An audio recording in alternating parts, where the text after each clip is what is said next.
All right, good afternoon, everyone. Dustin Hillis, Chair of the Public Safety and Legal Administration Committee. I'm going to go ahead and call this meeting in order.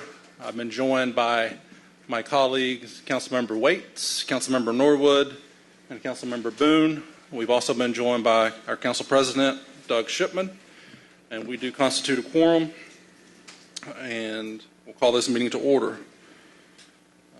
We do need to amend the agenda as we're going to add a presentation from fire so we can hear some budget updates. So I'll make a motion to amend the agenda. Is there a second? Second. Second by Councilmember Norwood. Please prepare the vote. We do voice vote or? Okay. The vote is open. Waits is aye.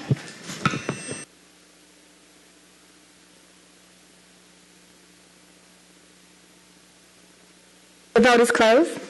All right, 4 yeas, 0 nays. It is amended. I'll make a motion to adopt as amended. Is there a second? Second. Second by Councilmember Norwood. Please prepare the vote. The vote is open.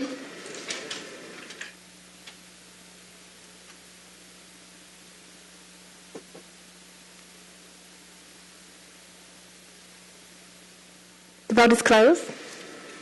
4 yeas and 0 nays. The agenda is adopted. We have also been joined by Councilmember Overstreet. Welcome. We'll now make a motion to approve the minutes of the previous meeting. Is there a second? Second. Second by Councilmember Norwood. Please prepare the vote. The vote is open. The vote is closed. 5 yeas, 0 nays. Those minutes of the previous meeting are adopted. A technical question. We're getting way too much feedback on the mics. Can we turn those down a little bit?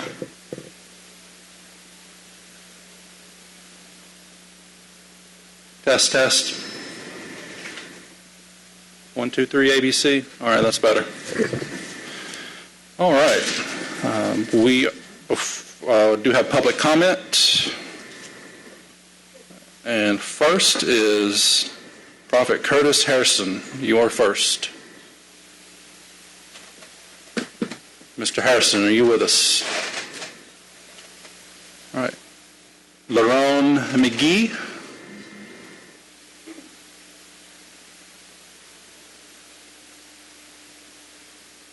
I'm Lerone McGee. I represent the nonprofit From Me Unto Unity. I'm here today on behalf of the people of Darren Village Apartments in District 10. They are living in dilapidated housing and they are paying $9.75 a month for rent. And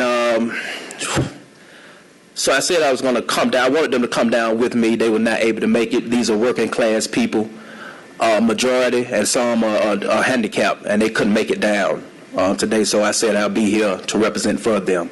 I also has constructed a list that I passed out last night on their needs to help them along. I know that it's a housing crisis and it's not much that can be done. It's going on all over America, but what I said was at least it's something that we can do to help their living to improve, better quality of life. They're dealing with sewage coming up out of their faucets. They're dealing with flooding, heavy flooding. They're dealing with mold issues. They have medical reports saying that since they have been living there, they have contracted cancer and lung disabilities, certain problems. So I just want to come along and see what we can do to help them to have just a better quality of life. And I do thank Andrea Boone, council member, for responding last night and putting the call out. And we're going to do a water drive for them because they are still bathing in the sewage water and cooking in the water. But they have stopped drinking it, but it's just as worse. So I just said we just need to come together, and please check your emails. Everyone check your emails. I sent the email out, the list, and I hope I can get all you all support. Thank you so much. Been joined by Councilmember Amos, our Vice Chair. And upon her request, I'm going to let Councilmember Boone respond, as that is District 10 is her district. Thank you, sir. We have been out to the Darren Village Apartments over the past 4 weeks, working with Ms. Lisa Morshow, who is working with the Solicitor's Office. We appreciate you all's interest. We have received your letter regarding the hot water tank that will be replaced. and some of the things that can be replaced. We are in the process of moving some of the residents, but we are on top of this issue, and it is very unfortunate that citizens are living in these conditions. The bottles and jugs of water will be made available. So we are going through your list, and I have been in touch with Ms. Lisa Morshower as early as 1 p.m. today. Thank you for your interest. Thank you, Councilmember Boone. Next, DeJuan Robinson.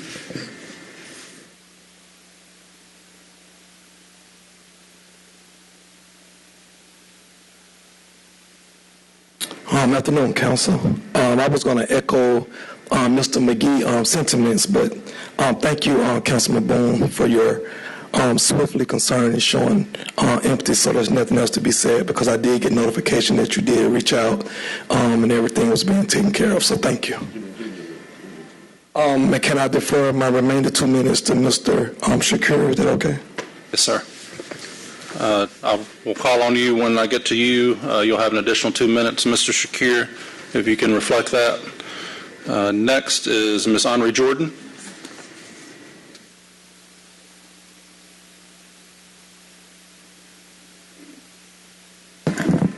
Giving out to the Spirit of God, everyone that's here. Husbands, love your wives, even as Christ also loved the church and gave himself for it. Ephesians 5th chapter 25th verse. The marital responsibility of a husband is to love your wives. James Griff, don't love me. When James seek death for me, then he asked for death. Christ gave his life for the church. Give her the fruit of her hands, and let her own works praise her in the gates. Proverbs 31:31.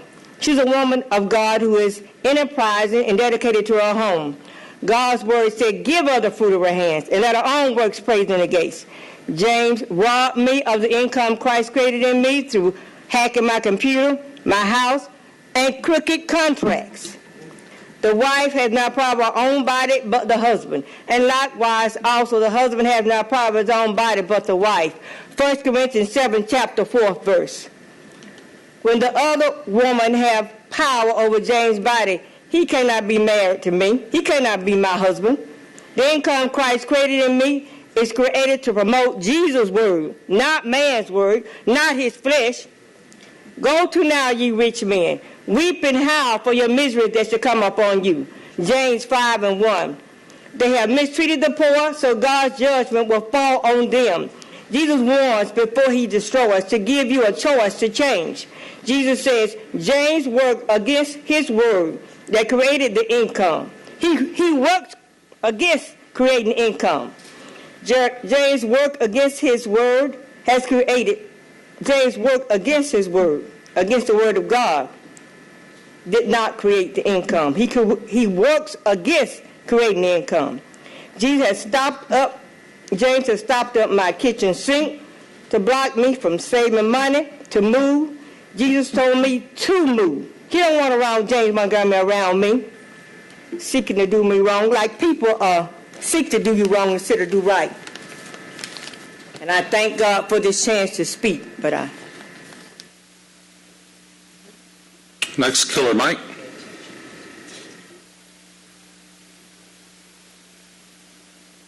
Next, Daryl Johnson.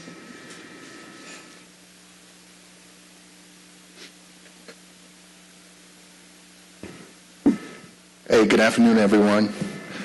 A lot of you I've met. Some of you I've had the opportunity to meet yet. I'm the new executive director of the 044 Business Association.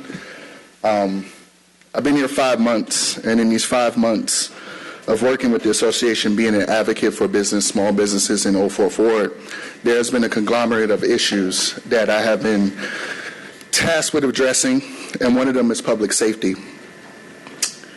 I haven't had enough time to address this issue from the Business Association standpoint. We have come up with pledges to public safety, a pledge to work with APD, work with the city, and just provide an opportunity to connect business back with the city to fix our issues. So when the ordinance came out, 1356, kind of was disheartening because I didn't have a chance to work with you all Now, there are some businesses that may be a problem, but there are a lot of small businesses that are thriving and have been struggling through COVID, who need the assistance of the city just as well as business associations just like us. And we need to come together on this. When you do your amendments, I just wanted to make a couple recommendations. First off, if you decide with a violent conduct or crime occurs within the vicinity of a business that a formal investigation is conducted, to directly link that incident with a business. After that execution of that investigation or then closure, that the nuisance property, you identify a proximity of your ordinance, right? On Edgewood alone, we have a conglomerate of businesses within a small distance from each other that this ordinance can affect everyone, even those that are not participating. Parking lot spaces are owned by parking lot owners. Go to these parking lot owners. Hold them accountable for the crimes that happen on their parking lot and in their spaces, not businesses adjacent to those parking lots. People need places to park. When you go in your grocery store, you park at Publix, you park in a Publix parking lot, right? Publix owns their parking lot. These other parking lots are not owned by these businesses that could be held accountable with this new ordinance. And lastly, with this 24-month period, I would just like to see some type of financial support for reformation, correction, business associations trying to put out help. I just want to see that. That's all. It's just a simple request. I'm the new executive director. You never met me before. Some of you have met me. Let's work together, okay? I thank y'all.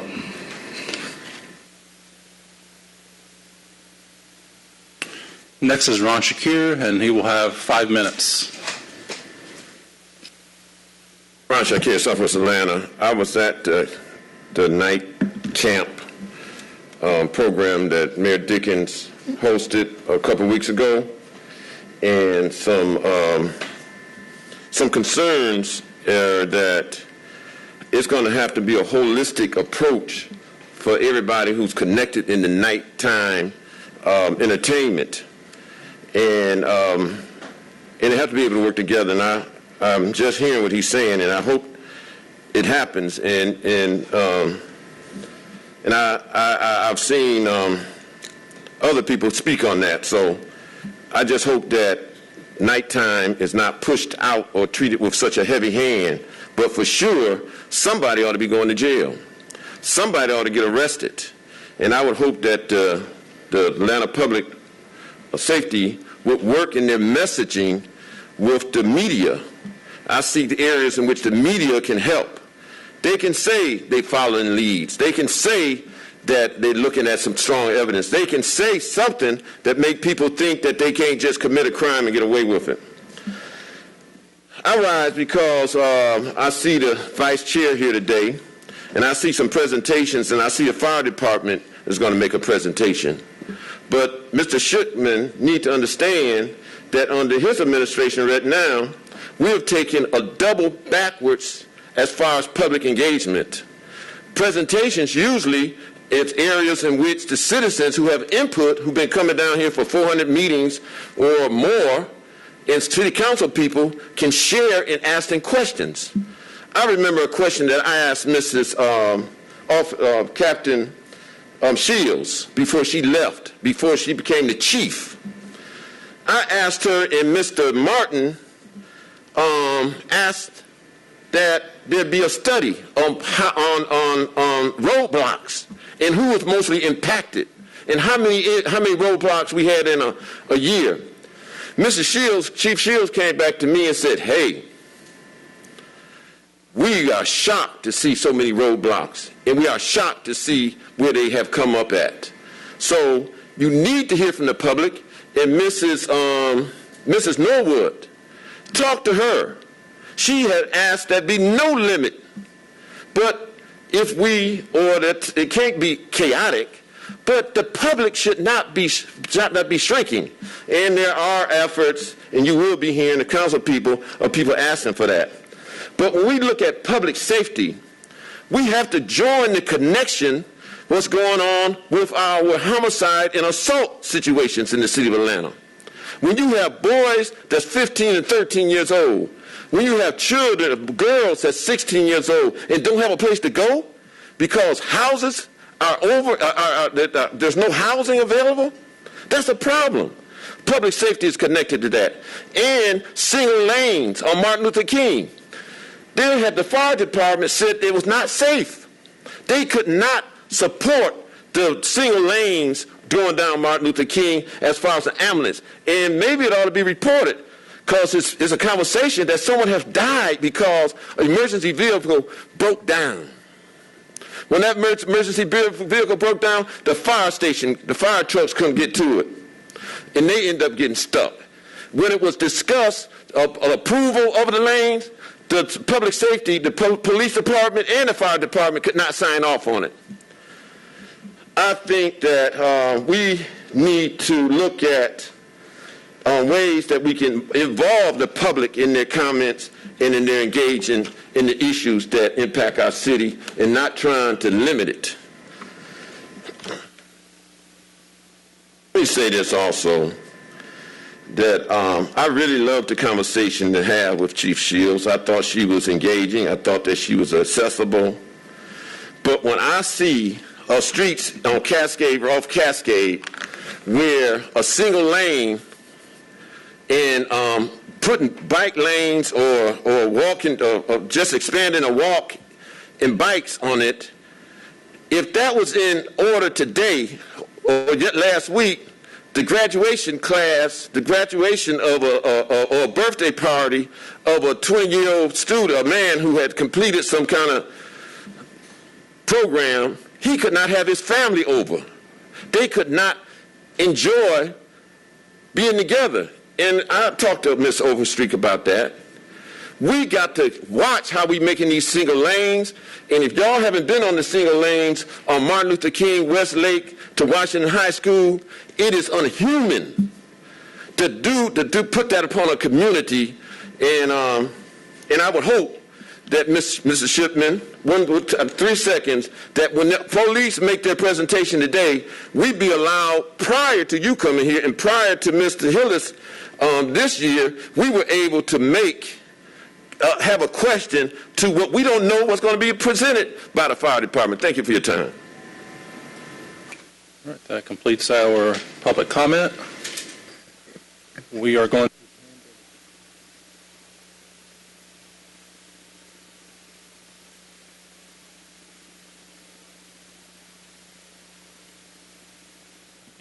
A communication from council members Jason Winston, District 1, Amir R. Faroki, District 2, Byron Amos, District 3, Jason Dozier, District 4, Michael Julian Bond, Post 1 at Large, appointing Mr. John Fisher to serve as a member of the Alcohol Technical Advisory Group, ATAG 3. All right, Mr. Fisher, are you present? If you'll go ahead and come up to the podium and tell us a little bit about yourself and your willingness to serve. Thank you. Thank you. I've Georgia Tech graduate, lived and worked in the city of Atlanta for over 30 years. Now I've retired. I've had some time to give back to the city. Currently a vice president, Atlanta Downtown Neighborhood Association. I serve on the NPU Public Safety Committee, and Councilman Dozier asked me to take my background and process to hopefully add some value to the ATAG group. All right. Thank you very much, Mr. Fisher. I will make a motion to approve. Is there a second? Second, Boone. Second by Councilmember Boone. Please prepare the vote. The vote is open.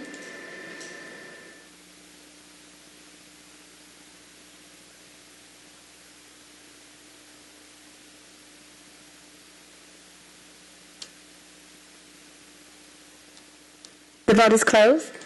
5 yeas, 0 nays. Item is favorable, and this will move to the Committee on Council and then the full council for approval, but you will not need to attend those meetings, and the clerk's office will be in contact with you on how to move forward. Okay. Thank you very much. Thank you, Chairman Hills. So there's one communication on held, and we have an appointee here for. That's item 1422C 5073. A communication from Ann Phillips, President, Atlanta Planning Advisory Board, submitting the appointment of Mr. Eric Toomer to serve as a member of the Public Safety Commission. Toomer, you come up to the podium and Tell us a little bit about yourself and your willingness to serve. Hello, my name is Eric Toomer, Southwest resident. I'm retired from a major defense corporation, longtime resident of Southwest Atlanta, member of Cascade United Methodist Church, where I've served on the Usher Board, Executive Committee, Nomination and Leadership Development Committee, previously taught grace-based parenting there. Some of my community activities were prior to us becoming a part of the City of Atlanta as a part of Fulton County. I served on the SEPWAR and Supplemental Environmental Project and Advisory Committee, which was basically the watershed when we were having trouble with meeting the requirements for water treatment plants, etc. I advised the Fulton County Board of Commissioners on the activity that was taking place. I served as Parks and Rec Advisory Board. I also served as an executive officer for Southwest Fulton Tri-Cities Advisory Board, which was an appointment by the Fulton County Board of Commissioners. Post-chair of Association of West Cascade Neighborhoods. I recently served as a member of the Elected Officials Compensation Commission, and I've been twice president of NPUQ. I have served served as an executive officer on the APAB committee, and I'm also the current delegate. One of the recent things that I'm kind of proud of is I've served as the PFA, or Patient Advisory Committee, for Emory University Winship Cancer Institute. And I'm here for appointment to the Public Safety Commission by way of APAB. My wife is here with me. I've been married for over almost 45 years, and some of you may recognize her as the former probate judge of Fulton County. I have two children that were raised in Atlanta and Southwest, and I look forward to working on the Public Safety Commission and working with and augmenting what they do. That's pretty much it. Thank you. All right. Thank you, Mr. Toomer. We have a few of my colleagues with questions or comments. First is Councilmember Overstreet. Thank you, Chair Hillis. And hello, Mr. Toomer. You are being very modest here today, and I appreciate that about you. But your service has been exemplary. To have you on this particular commission board will be absolutely wonderful. And so I'm going to, say for sure that I move to approve his nomination. And I always look forward to working with you. I know that we're going to get not just the fluffy stuff done, we're going to get it all done if you're on that board, and I appreciate that about you. Well, thank you for your compliments. I will second that so we can move to the next speaker, but I first want to acknowledge we've been joined by Councilmember Julian Bond, and the next speaker is Councilmember Waits. Yes, sir. Thank you, Mr. Toomer. I just wanted to thank you for your willingness to serve and also speak to the many delays. Unlike the other bodies for public safety, this particular commission required approval from members of the City Council, so we are now at a quorum with your appointment today. So thank you for your service. Please prepare that vote. The vote is open.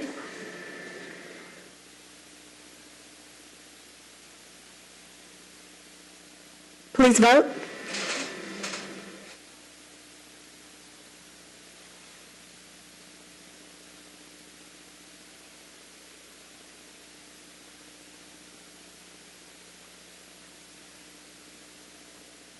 The vote is closed. 6 yeas, 0 nays. It is favorable, and as I mentioned on the previous appointment, this will move to the Committee on Council and then the full Council for approval. You will not need to reappear, but you will be hearing, if this successfully goes through, you'll be hearing from the Clerk's office on your next steps. And I thank the committee. Thank you. Thank you. Now we will go back to our presentations. First up is Deputy Chief Peak with Atlanta Police Department's biweekly update. Chief Peak.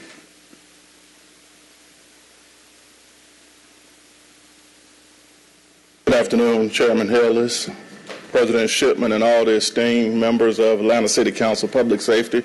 Certainly on behalf of Chief Rodney Bryant, we bring greetings to you as we prepare to move forward with our presentation for the biweekly update. Let's see.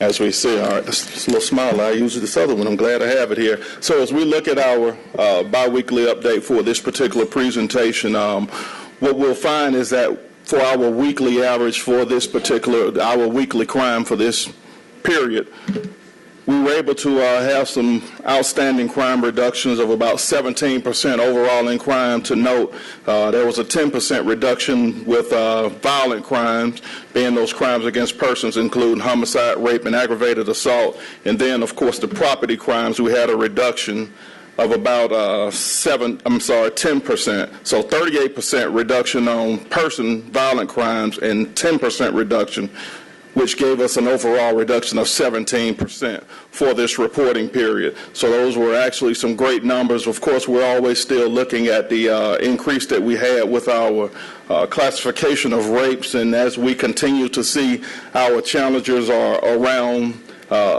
hookups by social media and people who are known acquaintances with each other, and having those consensual incidents to where they meet and something happens and the next day they don't feel comfortable and they come and report it. And once a person is reporting a crime, our policy is we will take it and we will investigate it to resolve it. So additionally, as we look and we focus on the 28-day period, which gives us a better focus, as we know we look year to year to try to figure out where we're going to come in, but that 28-day month focus gives us a good clue as to what's happening, how our crime is trending. And so as we look at those numbers, then we also see that we were flat with an overall, I think we were 1% up on our violent crime and 1% down on the property crimes, less things that are less severe for the people. Of course, we still see the same trend, so nothing changed with the rapes. They're still there. I should call them really sexual crimes of sexual moral issues, and so that was still elevated. So we still, again, still see that same trend as we're moving down through our year to date. So definitely want to show what was outstanding on it is that 28-day trend. When we look at our homicides, there was a 50% reduction in our homicides. And then, of course, we had a 28-day increase of 16% with robberies, and then a 16% decrease within our auto thefts.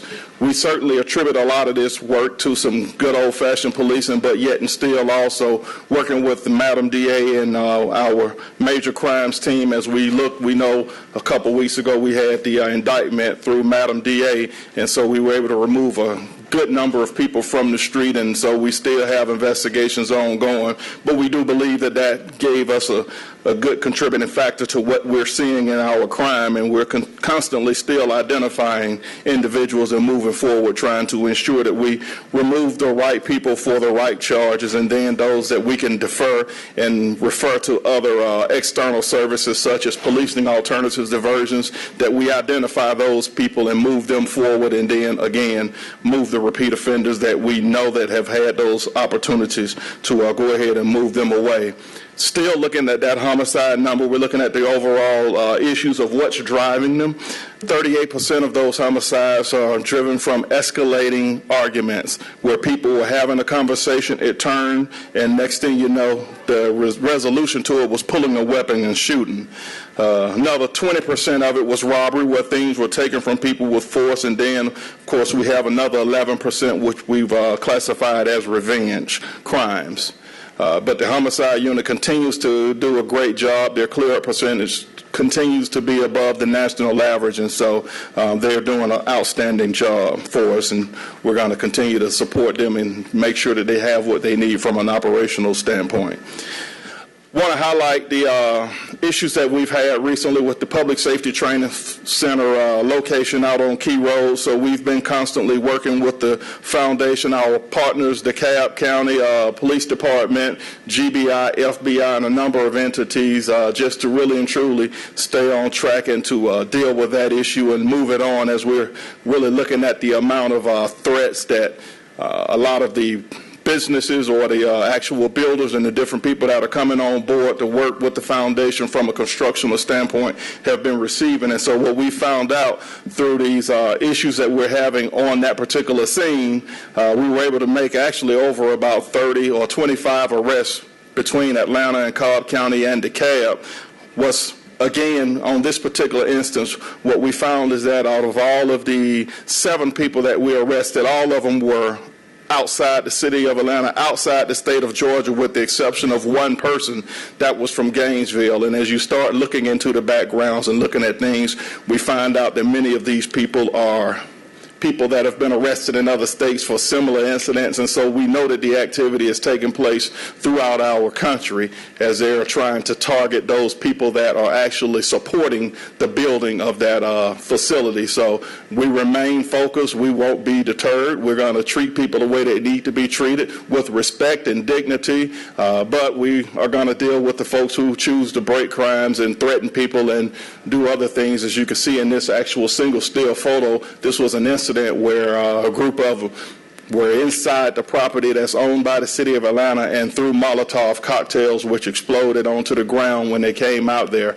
And that was certainly not anything that was warranted whatsoever, but that's what they chose to do. And so as such, FBI has again gotten involved to help us really and truly go with that from an explosives investigation with that standpoint. So we'll keep on and making sure that we secure that area and ensure that nobody is harmed, and we'll do what we need to do from that standpoint. Again, another detail we really and truly wanted to highlight as we're getting ready to move into these summer months. It's hot, and so we're already seeing a lot of the activity from our street racers and our ATV riders. So we're constantly doing details with our Auto Crimes Enforcement Unit along with Georgia State Patrol. We're going out and really and truly getting our air unit up, looking for locations, looking for that activity. Generally, your hot days are usually your weekends, your Saturdays and your Sundays, where we'll put the helicopter up, go out, identify locations, and once they see the information, we'll call in the necessary mark units to make the stops. In this particular situation, we had a total of about 7 people arrested. 10 ATVs were removed from the street, which is good because it's usually extremely hard to catch those guys. But we were very successful using Phoenix, and so we look forward to carrying this detail on throughout the summer months so that our residents can feel safe. They can drive around, they can walk around, and everything will be all right, and we won't have to really and truly have to worry about those issues of the ATVs being unruly. Another issue is we've really and truly tried to watch our burglary numbers throughout the city of Atlanta.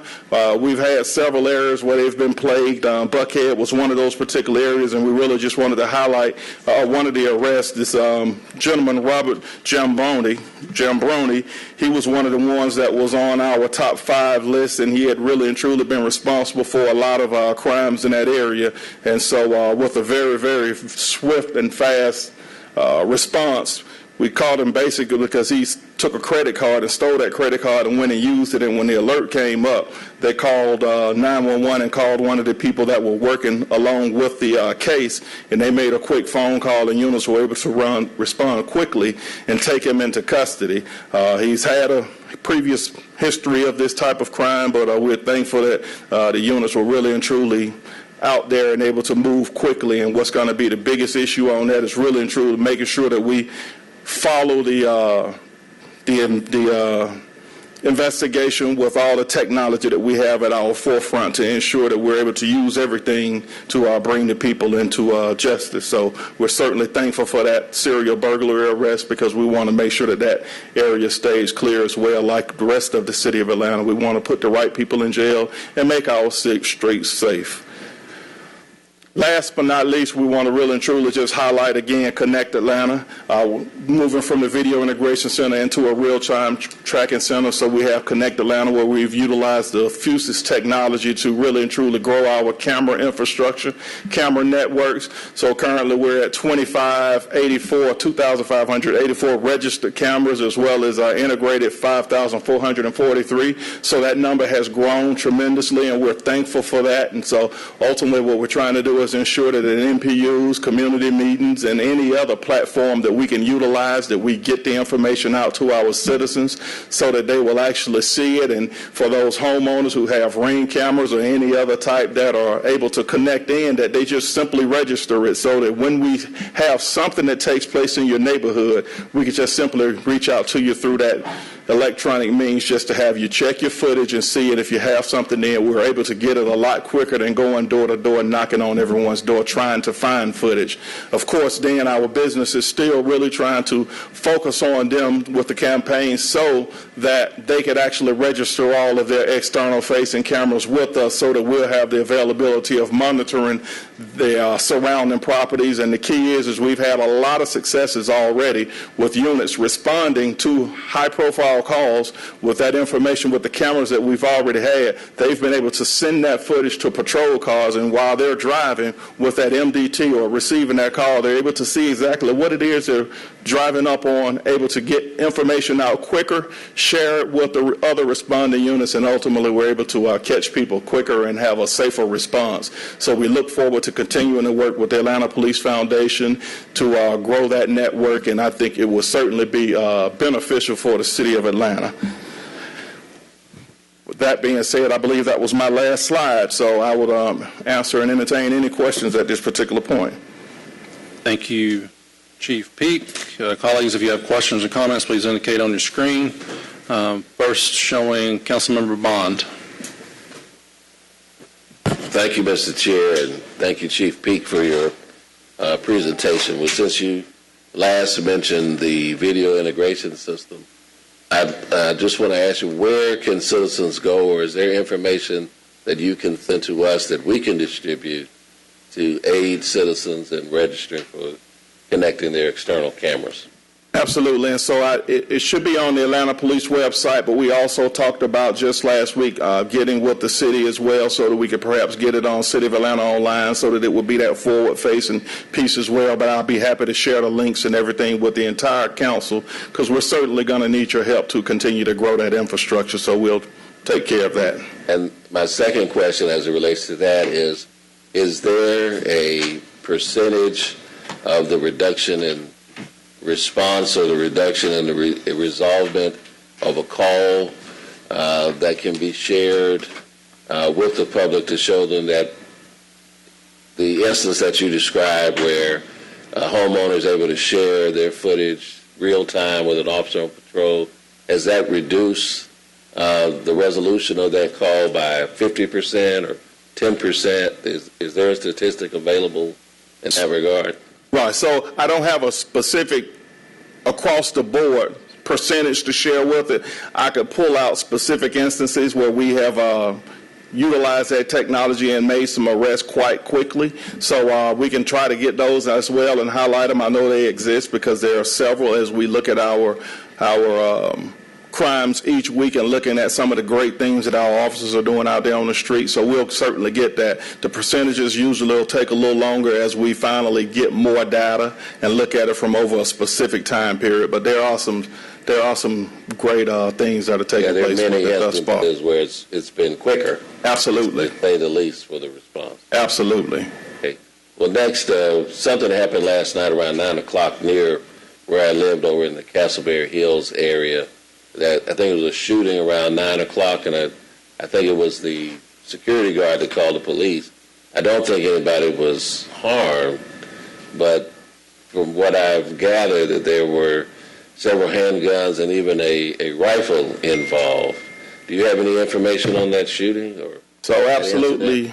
That particular one was around the 300 block of Peter Street, and that was a vehicle that was out there in the roadway, and there were 3 individuals, I believe, that were inside the vehicle, and another SUV pulled up.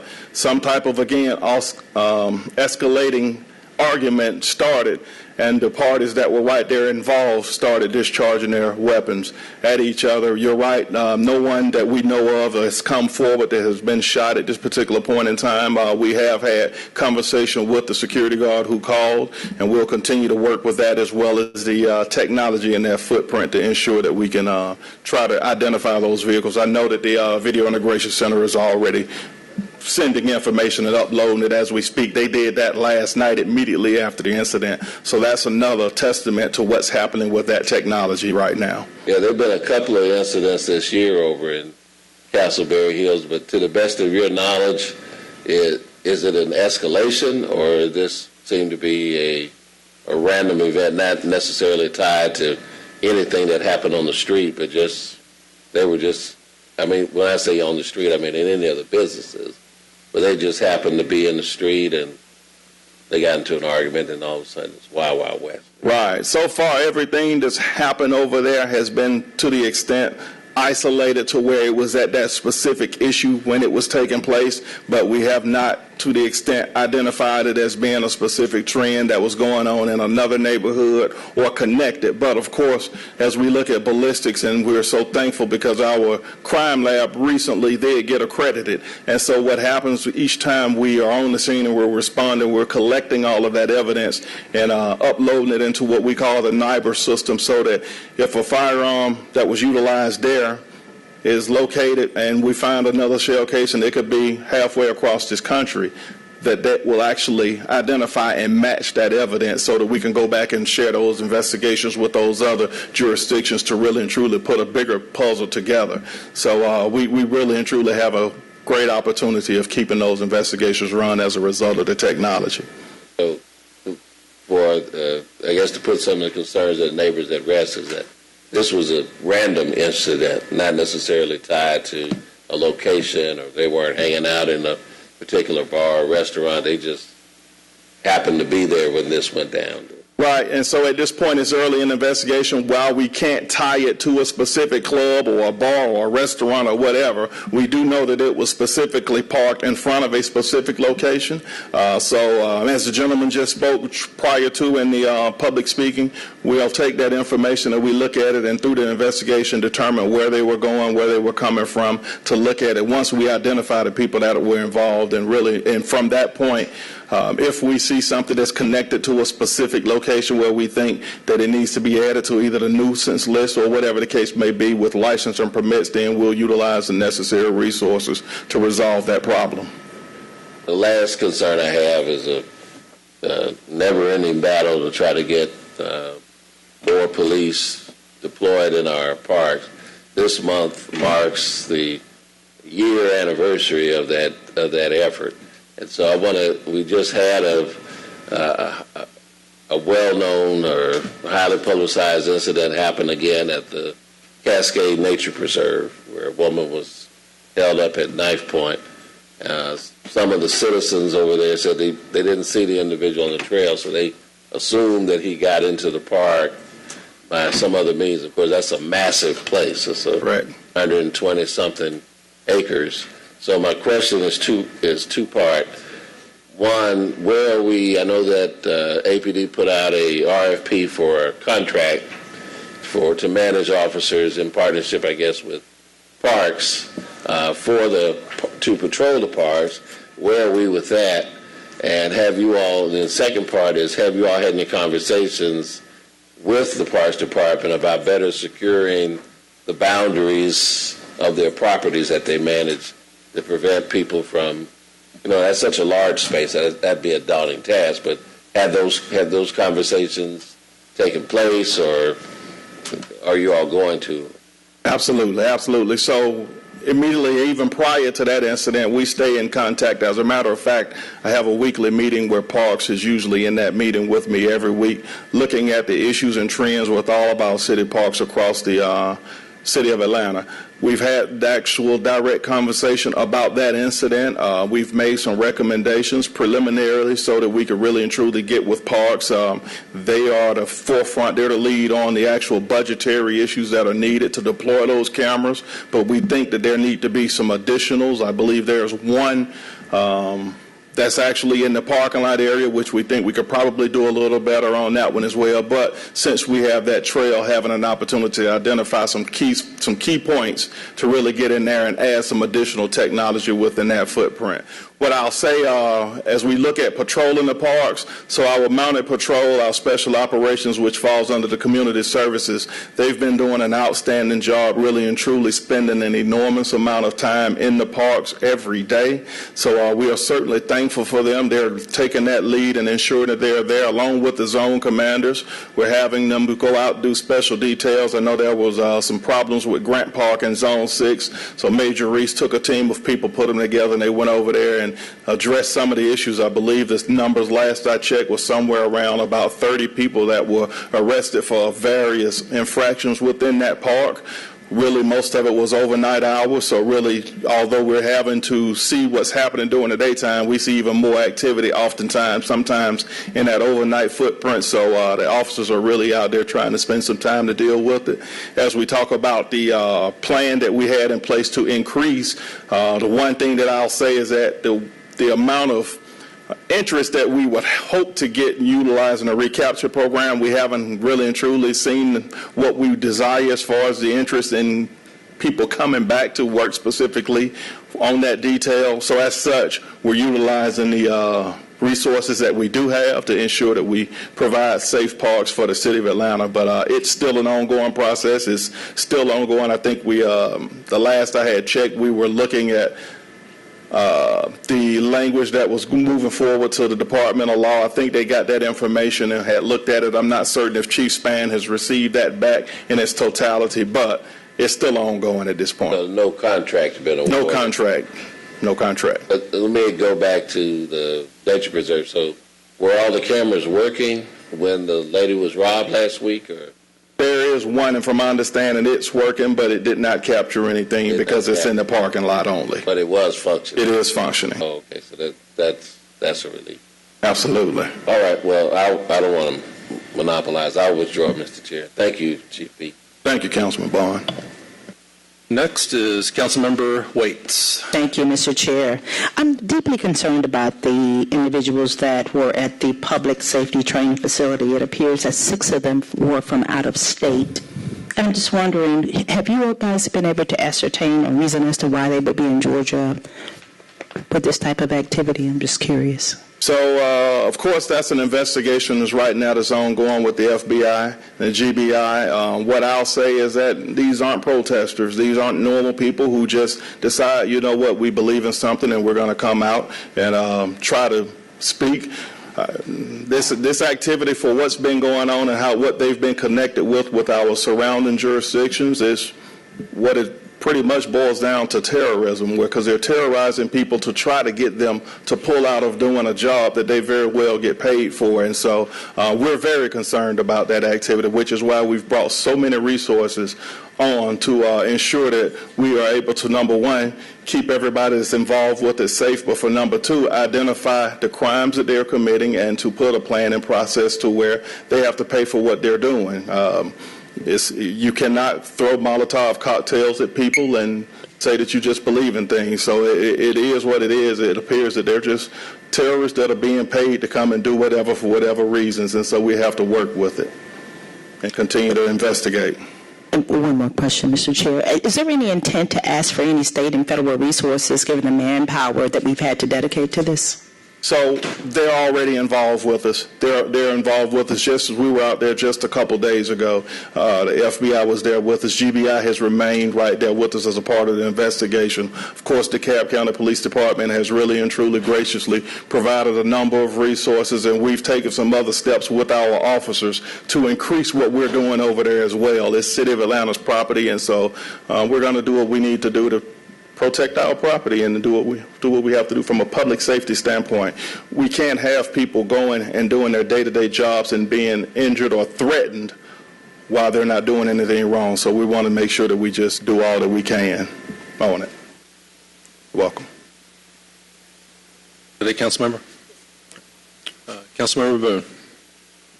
Thank you, Chief. Chief, I am growing more and more concerned about the security at the Cascade Nature Preserve. the crimes are becoming bolder and bolder and bolder. We need an action plan for that park before something very, very bad happens. We were there for a fun event outside, and there was a burglary less than 10 feet from us. So the criminals are becoming more and more bold in that area along that corridor. So will you please provide some type of plan, and can we walk with the mayor to see what needs to be done to secure that particular park? There have been probably 4 to 5 incidents that I can recall at this point.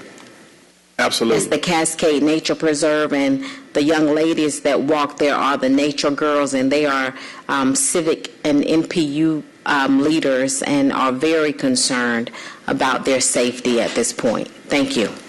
Understood. Yes, ma'am. We'll take care of that. Councilmember Overstreet. So the line of questioning is exactly where I am today, too. And how are you today? Doing great. How are you? Good. Good. I appreciate your presentation and going over all of our numbers, as you all have diligently done, as we've asked you to over these last few months. So thank you for that. It is good to see that some things are actually trending down, even though it's like the bleeding hadn't stopped. But I do like to see the numbers week to week, every bi-weekly. It really does help us keep a gauge on the way things are trending.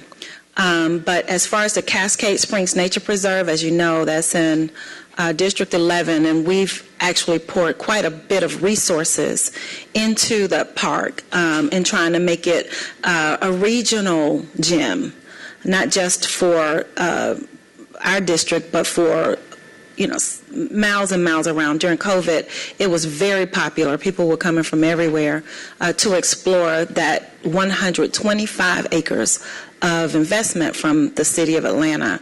And we want to make sure that people feel safe there. So my district is putting together a safety plan. And just as Councilmember Boone says, I would love for us to all get together and walk it and go over the plan that we're putting together now. We started working on it this morning. And over the months, I've been asking for more cameras, and I legislated cameras, and they are actually up and working. It's the ones that we're talking about today. But what we found is there's no electricity throughout the 125 acres, so there's nowhere else to put the cameras because it's such a big canopy for trees that solar is really not an option like it would be, normally. So we have to prioritize putting some electricity back there so we can get some cameras up in the back. Because what we found this time, this particular incident, is that the young fellow is not on camera as coming in the front gate. Correct. So my security plan also includes closing the park, the areas that have been compromised throughout the community, inside all of the walls of the park, really investing in closing that park up so that people can't enter where they can't be seen. And I think that might help, but, we are doing some in plain sight wrongdoings, because I was also at that last event where we were literally right where that door is located, and the cars were parked here, and we heard the alarm go off but didn't see why. And sure enough, someone had busted a window and burglarized the car. So I'm saying that we're going to implement that safety plan, and I know you've been so supportive for all of this time. I know you'll be working with us to make sure that we get that implemented, and we're going to walk the park and see where the opportunities are for people that are out there doing, looking for wrong things to do. Absolutely. We'll see it firsthand. Yes, ma'am. We'll be there with you. Certainly, we can always look at it and figure out where the vulnerabilities are and try to make some recommendations and naturally the funding that's going to be needed. Again, we'll continue to follow up with parks as well to ensure that they have a focus on it. Again, they've been good players with us, I believe, so we'll continue to do all that we can to make that park safe. Just about probably a week or two ago, I was there with a number of youth and going through there, and so, but we know it only takes a split second for something to happen, so we'll do all that we can to make sure. And I'm willing to use some of my funding for it. That's why I'm developing that safety plan. I just think it's extremely important that we secure that park. So yes, I'm willing to use, and even if that entails hiring like park rangers, whatever we have to do in order to get it safe. Understood. Okay, thank you. Thank you. All right, anyone else before I go back to Councilmember Bond? All right, Councilmember Bond. Just a follow-up question on the incendiary device. So the FBI is involved, the GBI obviously, but we've got rain today, but prior to today, I think we were at a rain deficit for the month of May. So if you're a tree activist and say you love trees and you're throwing fire in the forests, particularly when the conditions are dry, can that be considered an attempt at arson? What we know is it's certainly illegal. And so there are a number of locations that abut that area, particularly with DOJ, who's on the rear end of that. And so that is a concern. That you brought out a very good concern that was discussed just a couple days ago. So what we've stated is we're going to own that piece of land for the time that we're out there and we're having people. We're going to ensure that the people there are protected. And we're going to continue to work with DeKalb because it just doesn't really and truly deal with that piece of property. But as you state, what happens if there's tires and fire and gasoline and all these other things? What type of fire do we end up with? So I know that Atlanta Fire was actually out there as well on the scene, so we're certainly thankful. I left them out earlier, but they've been great partners with us, and so we're going to live that together and ensure that we make that area safe. Yeah, that's a huge concern because that property abuts neighborhoods, and given we don't have the conditions, thank God, that they have out west, but dry conditions lend themselves to rapid spread of fire, and of course it's extremely dangerous when it abuts people's neighborhoods and their communities. So. Absolutely. I'm in total agreement with you. Thank you, Chief. Thank you. Thank you, Chief Peak. Thank you all. Next is the quarterly report from the Atlanta Citizen Review Board.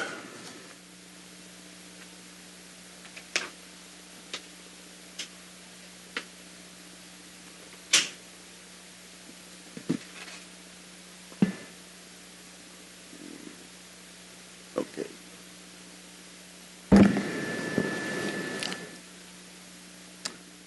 Good afternoon, Chair Hillis, Vice Chair Amos, President Shipman, and other council members, Boone, Norwood, and Waits, and Overstreet.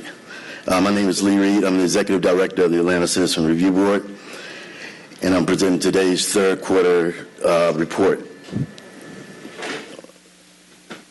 Okay. Before I get into the quarterly report numbers, I just want to do an overview of the agency for those who may not know about the agency and what we do. As you see on the slide, we're an independent investigative agency that's authorized to receive, investigate, mediate, and adjudicate citizen complaints against Atlanta police and corrections officers.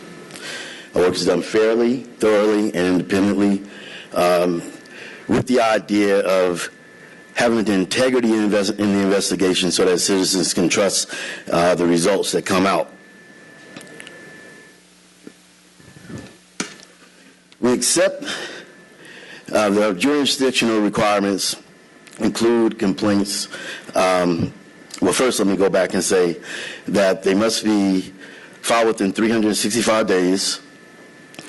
It must be a signed complaint. It must be signed. It must involve an Atlanta police or corrections officer. We can accept anonymous complaints. However, citizens should know that anonymous complaints pose a challenge because we do not collect or citizens do not provide information related to their identification or how to contact them. So that's a challenge that citizens should know if they choose to file an anonymous complaint. Also, we're able to initiate complaints involving shootings, involving tasers, stun guns that cause serious bodily injury or death, and also death of a citizen in the custody of a police officer. We can initiate those complaints. That's something that was passed in 2020. So the allegations that we can accept are abuse of authority, abuse of language, appropriate action required, conduct, discrimination, discriminatory references, failing to provide identification, false arrest, false imprisonment, harassment, retaliation, use of excessive force, serious bodily injury, and death. We also have a catch-all where we can investigate any violation of an SOP that may require that's not listed above. So with that, I will get to the FY23 third quarter data. We received 27 complaints in the third quarter. 13 of those complaints were assigned for investigation. 11 complaints were dismissed. Those complaints that were dismissed involved officers who were outside of our jurisdiction, meaning they belong to another department. We have 3 complaints awaiting assigned complaint. I want to bring that up because citizens, when they call into our office or file a complaint online, they still have to submit a signed complaint. So we would send a complaint to them, they assign it, and need to return it. Often there's a little delay in that, so we have to wait before we can initiate the investigation. From looking at where the complaints came from during the quarter, it has APD zones 1, 3, 5 received 64% of the complaints, and council districts 1, 2, 3, 4, and 10 received 71% of the complaints. The investigators closed 8 investigations. We had a total of 25 pending investigations, and the investigative timeline was 132 days. As we look at the top 3 allegations, we're looking at appropriate action required, which includes false arrest, false imprisonment, failure to act, and then we're looking at excessive force. We have the types of force used.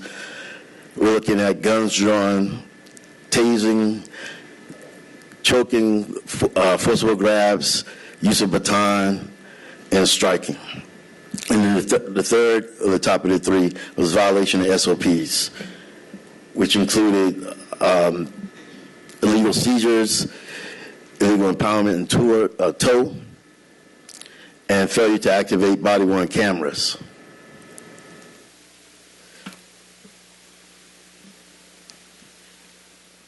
For the third quarter, when we look at the use of force, as I mentioned, in 2020, we received the authority to be able to initiate investigations and officer-involved shootings, even though we may not have a complaint. So for the third quarter, we received notification of 2 officer-involved shootings. One was an incident that occurred in Zone 5 and Council District 4, and the other incident occurred in Zone 6 in Council District 6. Let me put on my glasses. Okay, sorry about that. Zone 6 in Council District 5. Both occurred during the morning watch. During the third quarter, we have 9 board meetings. The board adjudicated 12 complaints. Allegations adjudicated with 26. The board sustained 46% of the allegations that came before it. And we have completed investigations awaiting hearing, 11. Now, one thing I do want to note is that, again, this quarter, we have not received any responses from the APD related to ACRB sustained complaints. This is something that has continued for a few quarters that will need to be addressed. The problem with that is that it goes to the original mission of the agency and to citizens' concerns about how serious the APD and the city is about holding officers accountable for actions. When I was here the last time, I talked about at the end of the year, we didn't have any responses for APD, any responses to our ACRB sustained allegations, and we have another quarter here. So those, from my understanding, those allegations are still pending investigation by the Office of Professional Standards, but that is something that we really going to have to watch. Because here's the thing, we don't want a situation where something happens and people say, well, what's going on? Why aren't we doing anything? Why aren't we addressing this? At that point, it's too late to start trying to give up reasons and to give up reasons because people are upset and want to know what the deal is. So we need to just really continue to press on that. I just want to speak a moment about our community outreach and engagement. During the quarter, we had 21 events. We are at Greenbrier Mall, Black History Month Parade, MLK March, MLK Youth Conference. The Tuesday Night Talks is a podcast that we do where we allow citizens to be able to have this conversation with us as just regular staff, just talking about what we do. Clippers and Cops, Midnight Basketball League, MPUP presentation, Georgia State Housing Public Hearing, HB 35, which was the Ethical Policing Act that the agency worked with Georgia State Representative Sandra Scott, and that act really was talking about how do we increase civilian oversight throughout the state, put in ethical standards for officers across the state. So it was a really powerful piece of legislation that we worked on. We participated and attended Atlanta City Council District 3 community event, participated in the Atlanta Police Leadership Institute community discussion, and our mobile units drove 955 miles to increase the visibility within the communities. Well, with that, I will conclude and answer any questions. Thank you for the presentation. Colleagues, questions, comments? Councilmember Amos. Yes, sir. Just wondering, and not trying to diminish any of the allegations brought forward, but do you do anything that looks at the number of interactions in zones versus the number of complaints that come out of that zone or council district? No, and I'll tell you why. When we do our annual report, we look at that type of information. When we're thinking about our quarterlies, we don't really look at that. I will say this, and I've said it to APD and many other people. We have a good police department here. Compared to when I was in Minneapolis doing this work, we're heads and shoulders above them and many other departments. The concern is anytime you have a sustained complaint, regardless of how many total interactions occur, that's an issue and an opportunity that we need to take advantage of to address, so that either we can provide correction as needed or validation that the officer didn't do anything wrong, or just an explanation to the citizen about what occurred. So, I mean, some people may argue, well, you had 100,000 incidents or contacts throughout the city, and 5 people filed a complaint. I mean, the numbers are not like that, but I'm just using this as an example. Well, to those 5 people, it matters.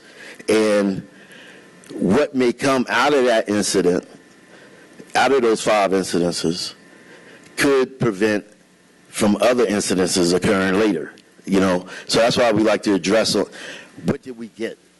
You know, I mean, it provides context when you talk about the number of stops and number of contexts, but we still have to address what happened that we actually got the complaints on. I totally agree, and in that same vein, the reason I ask us the way you have it broke down for zones and districts, it also help us, and of course the leadership of APD, to see if there's a leadership issue, if there's constantly complaints in the same zone or same council. So that's why I asked. Yes. So it's good to know it'd be in your annual report. So Yes. Councilman Overstreet. Thank you.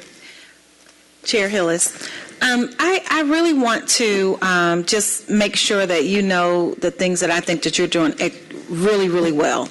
And that is educating our community, especially Southwest Atlanta. I mean, you're blanketing Southwest Atlanta regularly. I mean, you could tell from slide 10 that you're really putting in that extra work to make sure that people know that they have you as a resource, the Atlanta Citizens Review Board as a resource.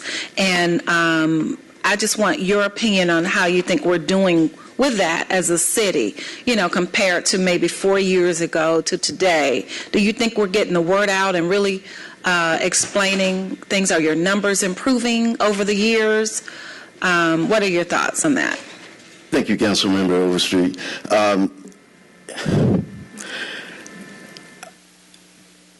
I think that we are improving, but the best way to be able to measure how well people understand what we do and the awareness of the agency is for us to be able to do these annual surveys that I've been pushing for since 2018. We did an annual survey in 2018. We think that we're getting the word out, but we constantly run across individuals to say, I didn't know we had this. I mean, man, this is great news. I'm going to share it with someone. Until we can measure through surveys or something to be able to tell to see how well people know that we exist and what we do, it's going to be challenging. I mean, we're continuing to increase our activity now that things have opened back up. We're constantly trying to go to any event that we can. If you all have events in your neighbors, in your communities, let us know about it. I've seen you. Thank you. We will show up in those events. We're trying to use our social media more. We're constantly trying to do innovative type of programs to just keep the work that we do in front of people, because we want to be able to avoid the when something occurs, people say, I didn't know about the board. I didn't know we had this in place. And what are they doing? So we're constantly doing that. So I think we're doing a good job, but I want to be able to measure it. Annual survey. That's Yes. your ask. Okay. That's what I would like to be able to do. Got it. I'll get to work on that. Thank you. Councilmember Waits. Thank you, Mr. Chair. During your presentation, you referenced some information or documentation that you were requesting. To whom did you request that from? Question. Is this related to the police department's response? Correct. Yes. Yes. According to the ordinance, the police department has 30 days to respond to when we send a sustained complaint over to the department. We received the letter back saying thank you, and we have not, the investigation is pending on this matter.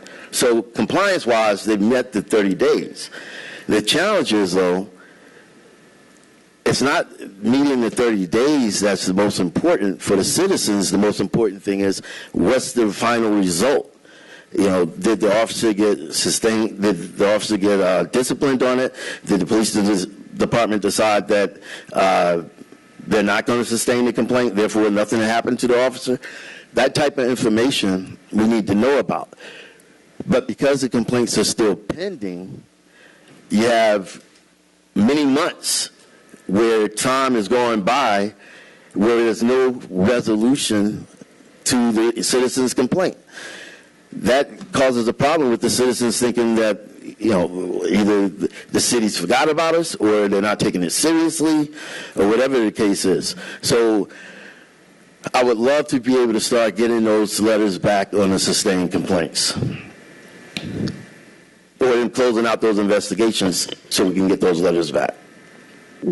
Where is the appropriate forum for the police department to speak to that? I'm not sure if today is the appropriate forum for that, and I know that there are some challenges specific to the legal department for documentation that I've requested, so I want to make sure I stay in my lane because I asked Ms. Hickson for some information to that effect. So I guess my question is, can Chief Peak speak to that, or do we need to do this at a different time?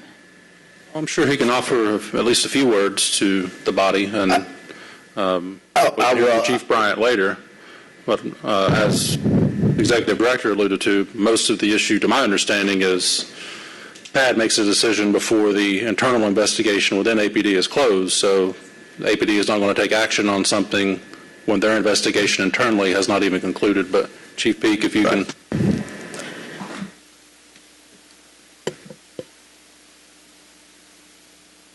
Good afternoon again. So, Still, you're absolutely right. So what happens when they get that information? It's oftentimes, if I'm not mistaken, it's a lateral investigation to where they're investigating it. Likewise, OPS, Officer of Professional Standards, has conducted an investigation. So that's going to be the finality for his letter. That generally goes through the Chief of Police as well as the Commander of Officers of Professional Standards for them to get that information and to go back and then review, look at it. But most of the time, I'm going to say probably the high percentage of about probably 90% of the time, we're doing a lateral investigation internally already with APD. So we'll have to just go back and look and see what the dispositions are based off the letters that he's sending to see where we are. But I'll be happy to have that conversation with Chief Bryan and Assistant Chief Shibram as well.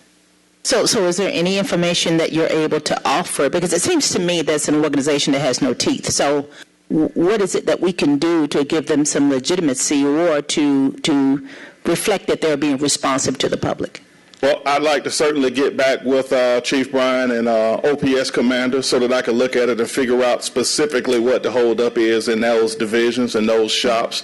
I'm not specifically aware of the intricate details on it, but we can follow up and certainly communicate. I'm certain we can find a resolution to everything. And I'll ask, as the chair, to get some specifics. I know we did a deep dive 2 or 3 years ago when I was the chair, I think in 19, on open investigations, not just because you all make recommendations at the time. You all would make recommendations and send it to the DA, and we had an unresponsive DA at the time that just left these cases open, and that has changed. So I'd like some updates on, how many OPS investigations are open, what's the average length of time, what is the longest one that is open, and specifically where the recommendations that the ACRB has sent over, how long have those been pending, and when can we expect an answer from the chief on those? If you could include that in the next biweekly, I'd greatly appreciate it. Absolutely, and you're absolutely right again on those. The cases that you have uses of force that involves a review of the Madam DA or previous to the previous DA, those cases are going to be a little slower. Looking at that with COVID, trying to get everything back up to where everything is responding in a seamless manner is where we are, but we'll certainly get that and report back out with you. All right, thank you, Deputy Chief Peak. Thank you, sir. All right, any other questions for Executive Director Reed from my colleagues? All right, thank you so much for the presentation. Okay, thank you. And I just wanted to say one thing real quick. The APD and ACRB has a very good working relationship. This is one of those sticking areas that we're always challenged with. At the end of 2021, end of 2021, sorry about that, the APD had agreed with 71% of the ACRB sustained complaints. So with us being at zero right now because we haven't had the responses, that's the troubling part. And I understand that they're still in independent investigations, but we just need to get those responses. Understood. Thank you very much. Next, we have the quarterly update from Policing Alternatives and Diversion.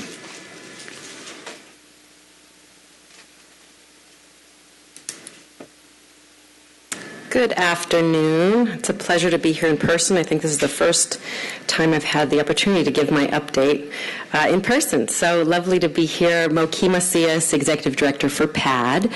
And we've gotten feedback over the years. Let me make sure I know how to do this. That folks really want to hear about our impact with the people that we get connected to, with the people that we serve, and the people who now call us through ATL 311. I apologize. It looks like our slides are a little hard to read on the screen. That yellow is difficult to read, but everybody should have received it in their packet as well. So I want to provide a little bit of our data, just top-level data from this January through April, but I also just really want to lift up some of the stories of the people that we serve and the folks that have called us. From January through April, just high level, we've received 137 officer diversions. That includes a few re-referrals to PAD, so sometimes officers will make that reconnection with an individual to PAD, which I think really shows their understanding of that it's a journey. You know, for some folks, they're going to get reconnected with us several times. We've received 320 community referrals through ATL 311. In this period, we've enrolled 168 people in care navigation services. These are folks that are diverted by law enforcement, referred by our criminal legal partners at the county or the city, or connected to us through 311 but have open cases that we can sort of assist with identifying whether it's an FTA or something that needs to be resolved by working with the solicitors and the public defender's offices. And then we've done a lot of in-person outreach. Our team has gone out, knocked on doors. I think we've hit pretty much every business in Zone 1, and we are now moving on to the other zones to really try and let folks know, get the word out. We've prioritized Zone 1 because of the number of quality of life arrests that we are seeing and the calls for service. So we'll be working our way through the neighborhoods to really get the word out to businesses and to other folks in the communities. I wanted to just uplift a few of the callers that we've had to 311. This is Margaret from Zone 2. I'm not going to read all of these, but just to lift up that, you know, when we get a call through 311, if people provide their information and give us a phone number, we will call every single person back within 48 hours and let them know what has occurred. Let them know that we've made contact with the person they've referred, or let them know that we've made that attempt and to give us a call back if we weren't able to make that contact and they see them again. We also heard a comment from Steve in Zone 6 and Rasha in Zone 5. I think really just lifting up that for people who are calling 311 to connect their neighbors with quality of life support, right, to really address some of the challenges that they may be experiencing.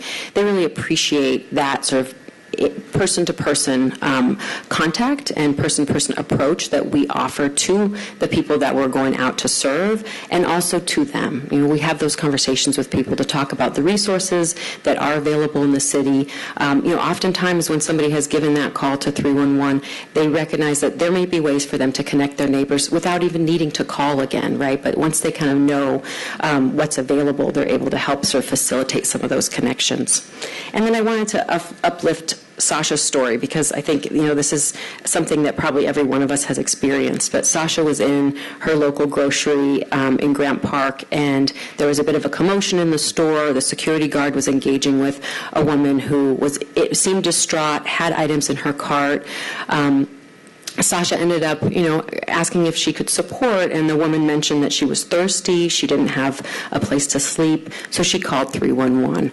Our team was able to come out. We were able to provide for her basic needs, right? Give her something to drink, you know, offer her a hygiene pack, and then start talking with her about what her options were. We would love to be able to provide emergency housing to every single person that we engage with. We're not able to do that. We do provide emergency housing to anybody who gets diverted from from law enforcement. At this point, when we go out to community referrals, we're really working with people to navigate the current system and get them connected, transport them if they're interested in going to a shelter or they have another place to be. So we'll do that work with folks. We're really trying to get them connected. So I just wanted to uplift that story because I know that I've had my own share of experiences outside a grocery store and feeling like, man, I really wish I could do more. To dive in a little bit more to the numbers, as I said, we've had 137 diversions in this period. We've set a goal with APD to divert 450 people in this calendar year.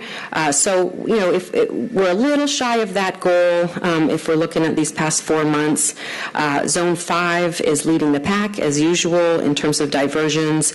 We expect that because there just tends to be more arrests and more activity going on in the center of our city. I apologize. On the slides here, I've left off Zone 1, and no offense, but we received 8 diversions from Zone 1. All of you should have received our April year-to-date report, and that is in there accurately. I wanted to also uplift that the highest charge or the highest number that we've received for charges was criminal trespass. So that is a state charge for every person that's diverted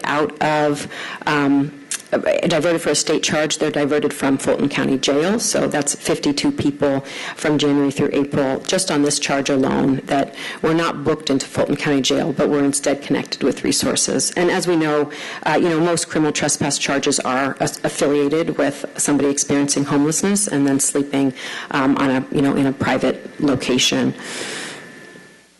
For community referrals, what we saw was that, the caller concern that really had the most calls associated with it was basic needs. Just folks who are not able to, make the ends meet, get their basic needs met, and folks are calling because they're concerned. We also saw calls related to mental health concerns, to disturbances, which is often connected, of course, to mental health and substance use, welfare, public indecency, and a few others.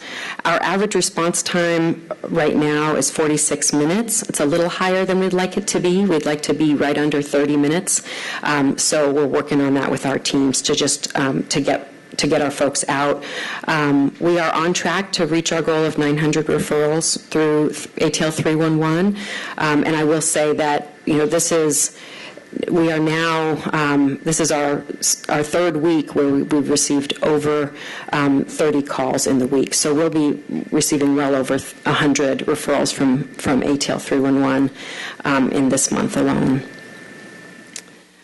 I want to just talk a little bit about the direct resources that we provide. We spend less time talking about this, and I think it is important to just lift up that, PAD is a pathway to resources, but we also provide for immediate basic needs. And that really helps our folks just get the basics met while they are navigating with us, while they're trying to get their ID, while they're getting reconnected with employment or with health care.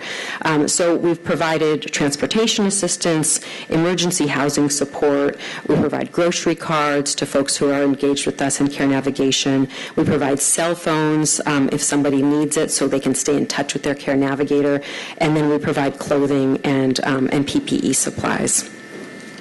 I want to lift up the story of Rico's story. We've been working with Rico for over a year. He actually was one of our first community referrals through 311, and somebody called because he knocked on their door in distress. And I think I might have shared his story previously with a testimonial, but we've been working with Rico for over a year. We've helped him navigate some outstanding legal issues, and he's now placed in permanent supportive housing. He got to sign his lease. We've worked closely with Partners for Home and a few of our housing partners in order to make that placement. And he was just so delighted, and we were so proud that he was able to achieve that goal. We've enrolled almost 50 people, 49 people in substance use treatment. 18 of these individuals were actually referred to us from either ACDC or Fulton County Jail to be able to be released into substance use treatment. So that's a part of a partnership that we have with Fulton County through the BJA COSAP grant. I wanted to lift up Marcus's story here. We've been supporting Marcus on his journey to change his relationship to alcohol. So in the time that we've worked with him, he's been to detox. He's now connected with healthcare, including a psychiatrist, and has been able to really get his life back on track, including getting reconnected with family. So we just want to uplift his work and just recognize that, here in Atlanta and in Fulton County, we don't have detox outside of Grady. We don't have a walk-in crisis center outside of Grady, and we know that they are always at capacity and doing the best they can trying to meet that need. We've helped 85 people obtain their documentation. We know that that's a huge barrier for folks to be able to access often even shelter, but then certainly to access benefits or begin working, really to just move around, right, in our community. You can only imagine if you don't have your birth certificate, you don't have your Social Security card, you've lost your ID.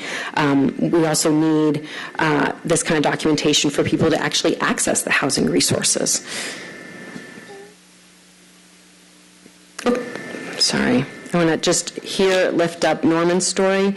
He was released to PAD from Fulton County Jail, and now he's gotten his driver's license back. He has a car. He has his own apartment. He's been reconnected with family. So we're really proud of getting to do that work with him and all the progress that he's made. We've connected 69 folks with health services, including mental health and physical health care. I would say that we're kind of underselling ourselves there. I know we've worked with a lot more folks than that, but this is like directly attending a doctor's appointment with somebody, directly ensuring that somebody's getting their prescription medication, helping folks get hearing aids or securing glasses. We were able, with the planning for the diversion center, we were able to help host a conversation with our current participants and with other folks who are formerly incarcerated to talk about what that diversion center could look like and what they'd want to see there. And one of our participants attended, but it was a challenge because he had lost his hearing aids, and so that was something that we've been working with him to be able to do so he can participate in daily life and participate in things like planning our diversion center. We've also assisted 89 people with resolving FTAs, resolving open cases, and other civil legal barriers in our partnership with our solicitors and public defenders' offices. And then I think this is our last story that I wanted to lift up, which is Shelley's story. Sometimes, in the words of Jadon, one of our harm reduction specialists, it's not cut and dry, right? Sometimes it doesn't require the regular resources we have. Sometimes when we go out and engage somebody in the community, they need something different. And in this situation, the person that the officer attempted to divert was not really able to have the full lucid conversation we needed to get her connected. But what she kept saying was, my cousin can help me. My cousin can help me. And so our team was able to connect her with her cousin to get in touch with them. And they found out that her family was in Florida. They'd been looking for her for years, and they got a flight up that same day and were able to reconnect with her. And they actually called Jadon from the airport to be able to say, we got her, we're connected with her, and we're taking her back home. So I think that was just a really special day for our team, and I wanted to share that with y'all. I'm going to leave it at that. I know that I'm probably over time, but Donnell was one of the first people who called 311. I wanted to share his last comment, which is, just that I think what we're trying to do here, and I really appreciate council's support and our mayor's support, is not only provide these day-to-day services, but to really change the culture of how we respond to these kind of concerns in our community.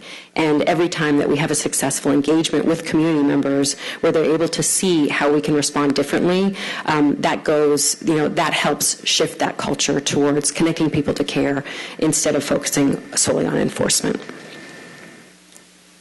I can take questions if there are any. Thank you. Councilmember Vaughn? Thank you, Mr. Chair, and thank you for your presentation. It's always a pleasure to hear about the work that PAD is doing, and I'm proud to say that I've supported PAD every step of the way. But I have a few questions.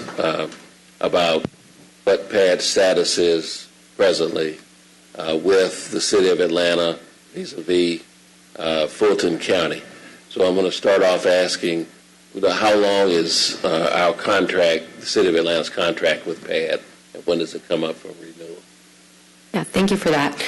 So we do an annual renewal of our MOU. We're actually working on that with the administration right now. So I believe that y'all should expect to see it within the next few weeks. So we have an annual MOU, That's not right. not a contract. It's not a contract. Mm-mm. Okay, and then you mentioned something in your presentation. You said someone was from Fulton County was released to PAD. Do you all assume a custodial role for the individual? Or when you say they're released to you, is it a referral? Or could you elaborate on that? Yeah, sure. So we can receive referrals from any of our operational working group partners. So that may be law enforcement at the police department level, or it may be law enforcement at the solicitor or DA level, as well You're as. not taking custody of the person. So that's when folks are. So when we have folks who are already in jail, they're able to. Our partners are able to make a referral to us. It goes through the same process of the other partners being able to take a look at that and agree to it, and then at that point it's simply a transportation release to PAD. So really what the judge is agreeing to is that the individual will be diverted. There's no sort of clawback. There's no additional requirements placed on the individual. It's really that this is a diversion and that the transportation release is to PAD. So you said you had a MOU with the city of Atlanta. Is it a similar MOU or contract that you have with Fulton County? That's right. Mm-hmm. It's with the Fulton County government or the sheriff's office?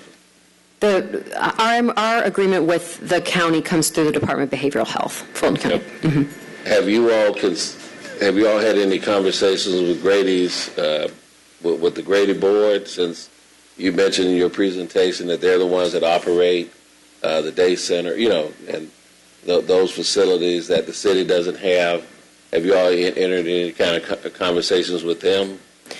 So we work very closely with Grady. We're a part of the Justice Policy Board with Grady. We work closely on the Familiar Faces Project. And just to give you a little context there, that is a cohort of 100 people who have gone into the criminal legal system locally or into the hospital system that we really are trying to prioritize for connection. When we are available, we're the diversion, the diversion agency that can receive them.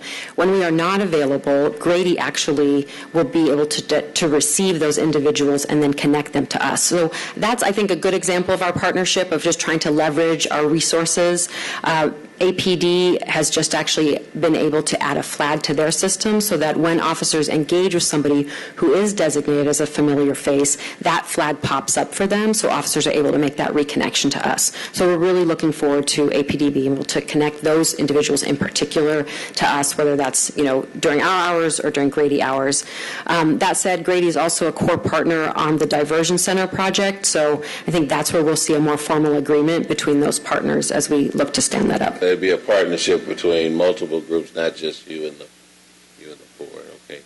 And so so you all are at a capacity now, and I'm sure you're funded in the budget or in the proposed budget. So you're primarily in how many zones with the city now? So we're coming up on a year of being citywide. Oh, okay. Yep, July of last year we went entirely citywide. So we're not at the airport, but we know that there's other great partners that are doing similar work there. So yeah, we're available citywide Monday through Friday, 7 to 7, which aligns with the hours that ATL 311 is able to accept referrals. So beyond that, you all don't take any referrals after 7 p.m. If someone calls that doesn't call 311, can they call you directly if they have a person or a crisis? So we don't operate our own call center. That piece of the work is really done by ATL 311. Mm-hmm. Yep. That's part of the MOU. Mm-hmm. You all contemplate continuing to work underneath the MOU rather than a contract? going forward? Or is that the city's preference? That may be above my pay grade. Yeah, I know that we're working with the administration to ensure that, that we're able to continue operating and actually get, a little bit more to scale in this next year, which I'm really excited about. But yeah, I'm not sure what the strategy there is. And that you've given me a question for 311 when they come before us. All right. Well, that I won't monopolize. Thank you very much. Councilmember Waits. Thank you, Mr. Chair. As you are aware, we had a very unfortunate situation to occur in Buckhead, and my question is, what is the process if you receive a call or something comes through 911 for someone that is having some challenges? What is the turnaround time? I know the family constantly referenced that they were seeking support and help. It's my understanding that it was not, the call didn't come from the City of Atlanta jurisdiction, but it occurred, the result in the City of Atlanta. So what is the process in terms of someone reaching out to your organization to get some help and support? And if there is a weapon involved, would that not still go back to the police department anyway? Yeah, thank you for that question. And I'd just like to just preface my comment with just saying, just sharing our deepest condolences with all of the families involved. I know that that was a very a tragic situation. So in terms of a mental health emergency where a family member may be concerned about the, the well-being of their family member or of people around their family member, that really is a crisis call that at this point most family members, most families do choose to use 911 because that is the most immediate resource, right? We have the statewide Georgia Crisis and Access line. That is something that we are, constantly educating community members about, because a lot of people don't know that is a 24/7 line that people can call. There's clinicians on the other end of the line. They'll do an assessment over the phone. They're able to dispatch a 2-person crisis team to the scene, as needed. So that is an option. Unfortunately, there's also those resources are spread very thin, and so when you want a very timely response, families tend to call 911. This would not be a call that we would have encouraged to go to 311, and we work very closely with cross-training with 311. 311 and 911 are in great communication from my perspective. They cross-train their staff members. So, that protocol, if that call had come into 311, my understanding is that the call taker would have, tried to offer additional resources to that caller, and then if there seemed to be an imminent risk of harm, would have transferred that call back over to 911. I think the question becomes, when the hardworking dispatchers at 911 answer the phone, what resources do they have to be able to connect, that community member to? So, I know in other cities you can see there's mobile crisis that's able to be dispatched right through 911. We do have that through Grady currently, but it is on a fairly limited basis just because of resources. So we're really looking forward to seeing how that continues to evolve, because we know that we need more crisis resources. PAD really responds to mental health concerns that are a little bit less acute and really related to kind of quality of life disturbances. Once it gets to the level where somebody's worried about their family members or their loved ones' life and well-being in a crisis situation, that's really an emergency call that should stay within the emergency system. I know that the state many years ago did away with the database for individuals who were on a list of some type. Legally, is that something that we could do in the City of Atlanta for individuals that we believe maybe have some challenges and may be a threat to public safety, that we can create some type of list to track these individuals and to make sure we get them the resources that they need? So I would just direct you, there was some conversation that happened at the state legislature this spring. I know Georgia Advocacy Office and others weighed in on the proposal to create a list. I think there are some significant privacy concerns there. And the other thing I would say is, in this situation, right, the Collins family knew their child needed support. They knew where to actually get him that support. They just needed help transporting him there, right? And so I don't know. With all due respect, I'm not sure a list would have helped. I know that probably more crisis resources would have. Councilmember Amos. Yes, sir. Thank you, Mr. Chair. Looking at your presentation, I'm wondering how could, and you may not be able to, explain that MARTA, with everything that goes on around 5 Points, Garnett, and all the rest of our stations, only had 4 referrals. Have they bought into the program, or still some hesitancy there? Can you explain that very low number? Yeah, so I will say, we put most of our energy into engaging officers with APD, right? So for us, the fact that MARTA is willing to partner with us and willing to allow us to come in and train officers, that's a little bit of like an extra benefit. We don't put a whole lot of energy into, trying to really recruit officers into it because, we have a lot of APD officers that aren't even necessarily aware of the options. That said, I think part of it is just making sure that we have the coverage of that people are aware of it. MARTA operates a little bit differently from APD in that my understanding is that officers may be at Lindbergh one day and then maybe at Garnett the next. And so we have not yet provided training department-wide for MARTA. So it's a little bit of just a training issue, I believe. Yeah. Thank you. Councilmember Overstreet.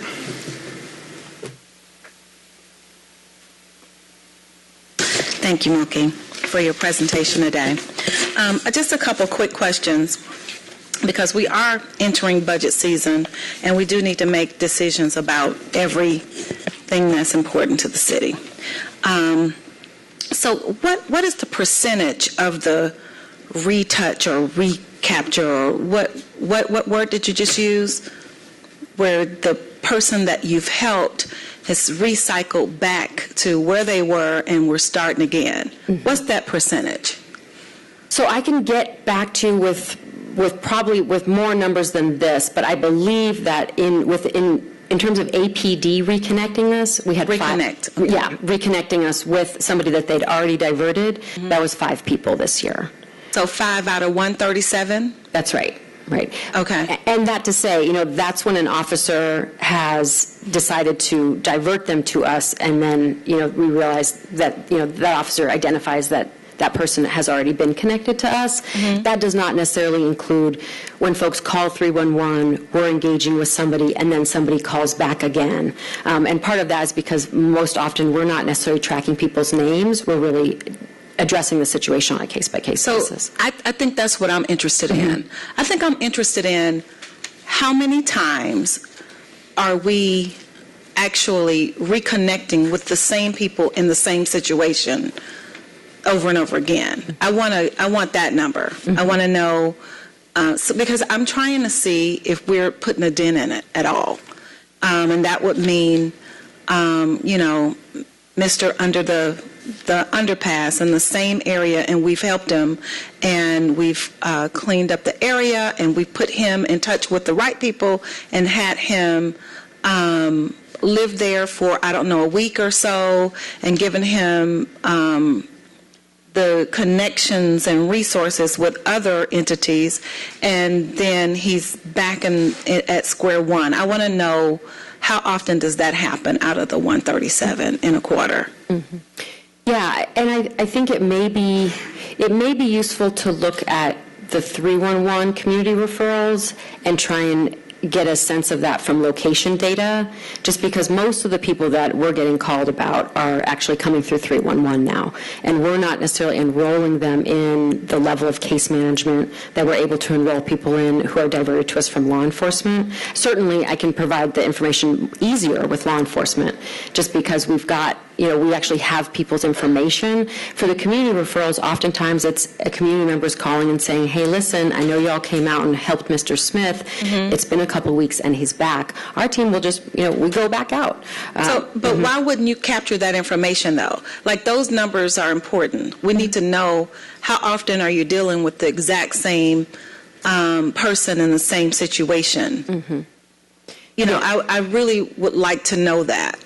Mm-hmm. So you're saying that who should contact 311 to get that information? Because they would have been referred to PAD probably, even if that has to be attainable. Yeah. And some kind of way. Yeah, absolutely. I'm just saying that because we don't capture most people's names, we may not be able to say person by person, but what we can do is we can report back on that via callbacks, which that is data that we have. 311 has a KBA for that, so that we can basically say if there are duplicate callers about the same issue or callbacks related to the same issue. So that we can provide by caller. Okay. And then the other piece, just briefly, is I think it may be most useful to look at location data. So how many times have we gone back to the same location? So it may not be the same individual. It very likely could be, though. So a lot of times I think it might be. And saying that we're not capturing names, but I remember seeing the portion where you're talking about how important it is for us to get them ID and so that they can have benefits and all of that. So I'm thinking that we are putting forth effort to capture names and to help them,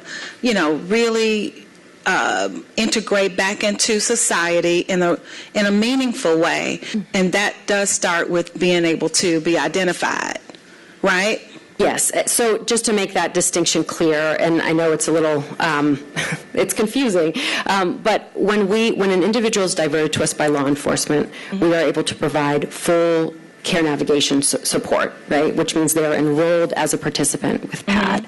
When we're receiving calls through 311, the only times we're enrolling people as a participant in PAD is if they have an open case within our jurisdiction, and we can basically begin working around their open cases to try and resolve those. And frankly, that's just a resource constraint, that we don't have the staffing capacity or the budget because that would be something that you would be interested in doing, correct? Because those numbers I think we need. So we would have to figure out how to really capture all of that information so that we'd be able to see what our progress is. Like we really need all of that information. That's important. Yeah. In my eyes. Does anyone have anything? I have another question though. So how I've been told, and I've actually been really looking into this. When PAD is helping our individuals, and we're offering them all of the other resources so that they'll know the pathways to reintegrate into our society. How does the funding trickle to the groups that we're passing them to? Such as connecting somebody to a housing provider. Yeah, because you show up and you give them the resources, the information of where they can go to get X, Y, or Z, and to connect them to the next person. How is that funding transferring to the people that are actually helping them too? So the funding, the only direct contracting that we do is to emergency housing providers that we can provide housing to for folks who are diverted. Right? We do not have the capacity to provide emergency housing for folks that are connected to through 311 unless they're enrolled in PAD as a participant. So we have about, we've got a hotel partner, and we have about 3 or 4 other emergency housing providers that we contract with directly to provide that immediate bed. Right. Outside of that, we're a brokerage model of care. A brokerage model. So that means you're like the go-between. Okay. So we're doing you're saying that just referring. So the people that actually provide those resources and help to the individuals that we are trying to help, they don't get any of the funding that the city is providing. We do not pass through funding from the city to other providers. No. Just a referral. So what we do is that when an individual shows up, or when we show up to engage an individual, we will make sure that they have food, make sure that they have clothing, offer them a MARTA card if they need it, offer them a ride, and then connect them to shelter providers that are available in the city. That may be Gateway, that may be other shelter providers. Okay. And then connect them to behavioral health services. So, part of this is that there are other funding streams that then, folks are walking in. So we're just making sure that we're connecting people to the right people, right? It's not fee for service. It is already grant funded through other means, right? Same thing with, we'll connect a lot of folks to the 10 Park Place, right? Our Grady Outpatient Services. We'll drive people to Grady Outpatient, but we're not contracting with Grady to provide the services that they're already funded to provide to indigent clients. Okay. Okay, well, I just wanted to be clear about that. And I get it now. I understand. But I would like some more percentages on the reconnection so that I can truly see what we're providing. Yeah, absolutely. Okay? Yeah. Thanks so much. I can definitely do that. Thank you. Councilmember Boone. Thank you so much for your service. Along the M.L. King Jr. Drive corridor, there is a yellow store at the corner of Lyndhurst and Martin Luther King Jr. Drive. We have 6 to 8 individuals near the Wayfield Foods Shopping Center, and former Deputy Chief Murphy, now Chief Murphy, assisted and had done a wonderful job connecting those individuals with your organization. I am hoping that you all will please go back out to the yellow store at the corner of Lyndhurst and M.L. King Jr. Drive. There are 6 to 8 individuals, and they are desperately needing assistance and are willing to receive it. Thank you. Thank you. And we will also connect with the Offices of Constituent Affairs in case that there's some collaboration that could be done there. Thank you. All right. Thank you. Concludes quarterly presentation of Pat. Thank you. We'll move on to, we have one more presentation, and then there's the Atlanta Fire Rescue Department, and they wanted to provide an update on the proposed budget. Chief Smith.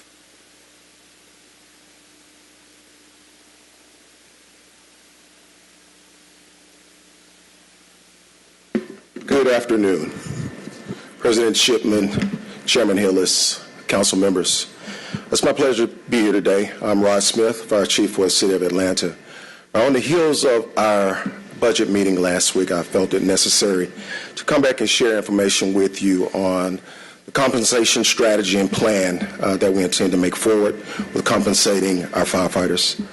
I'd like to start by saying thank you to each of you, as well as to the administration for your unwavering support thus far of Atlanta Fire Rescue. I don't think in my 29 years I've seen this type of traction, energy, and support in assisting us with addressing legacy issues that the department has had over the years. So we are very much appreciative. Thank you.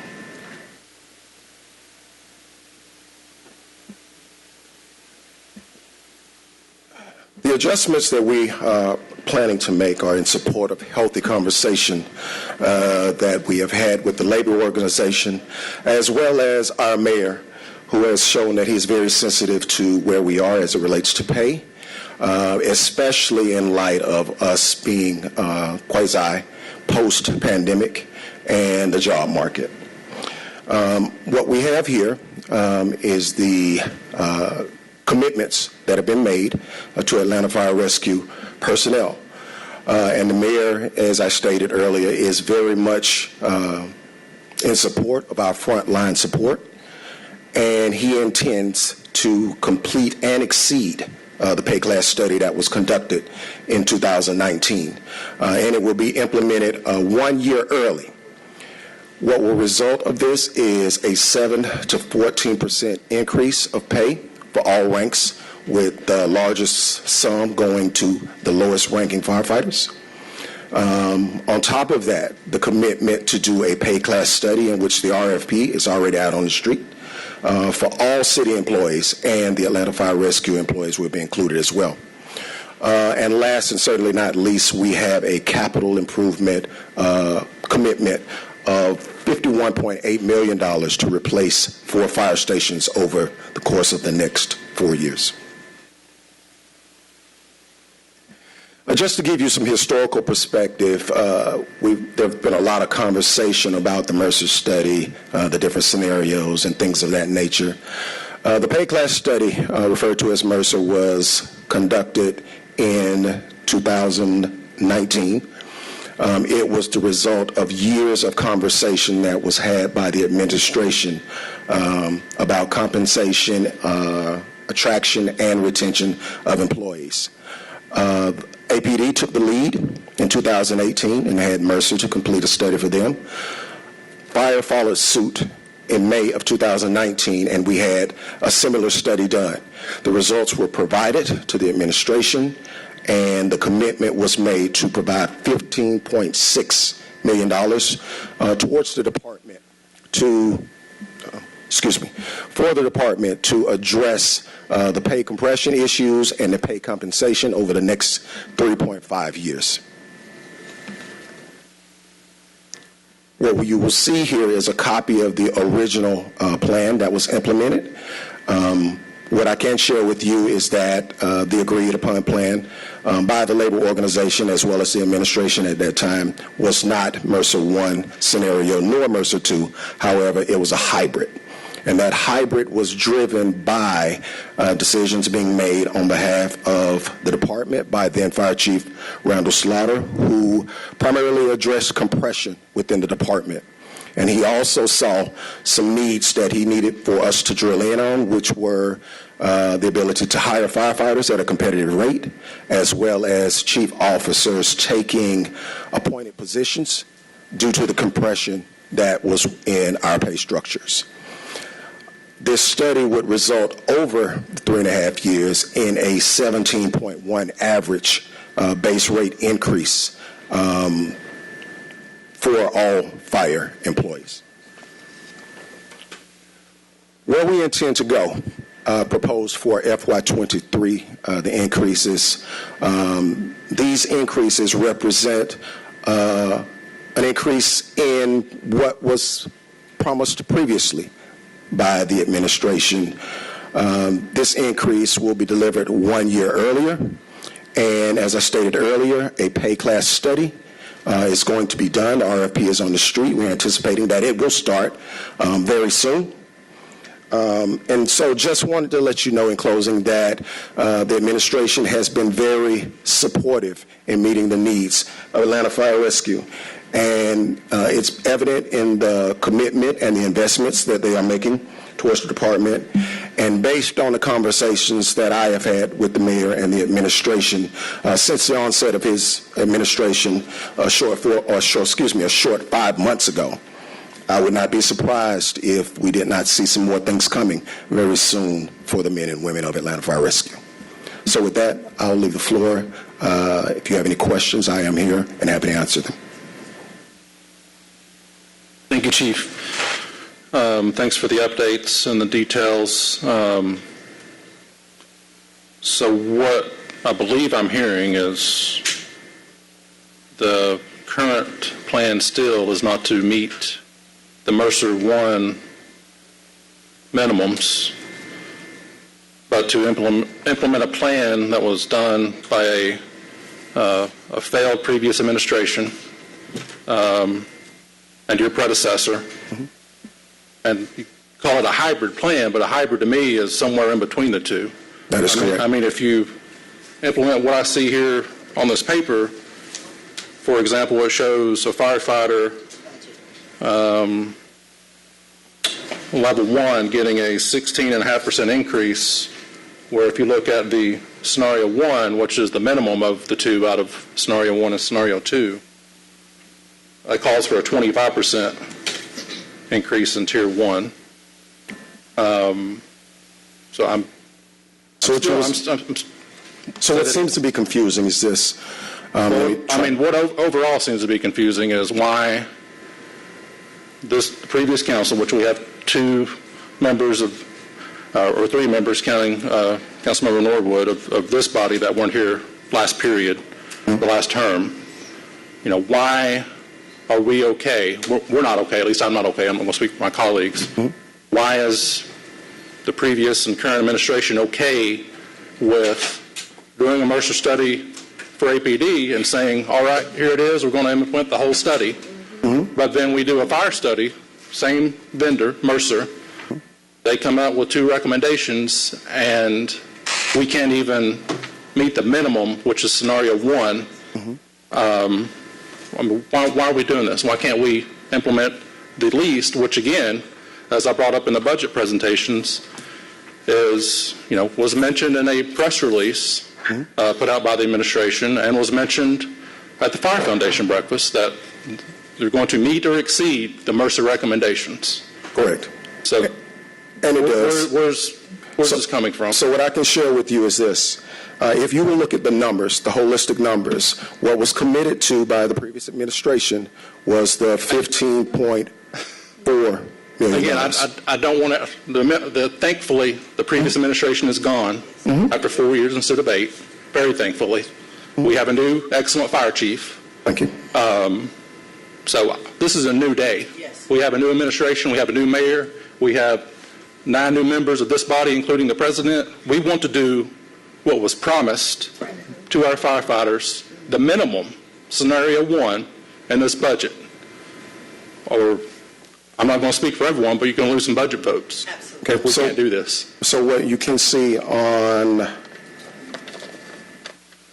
it was, I believe, the first or second slide. The commitment for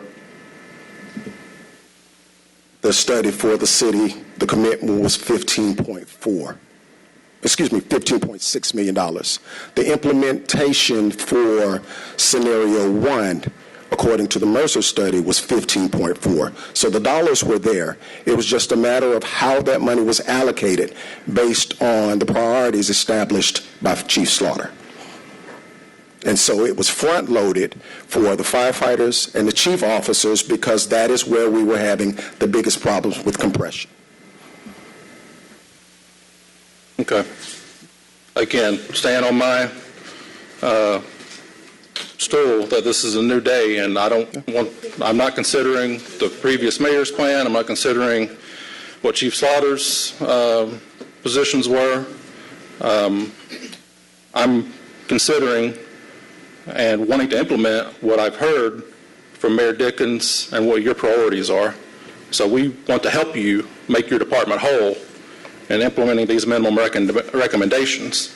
And looking at the implementation plan, and again, just to be very clear, I was asked by the previous administration to introduce the original legislation, knowing that wasn't getting them to where they needed to be. I was told, again, by no one who's still here, that this was just the first year's plan.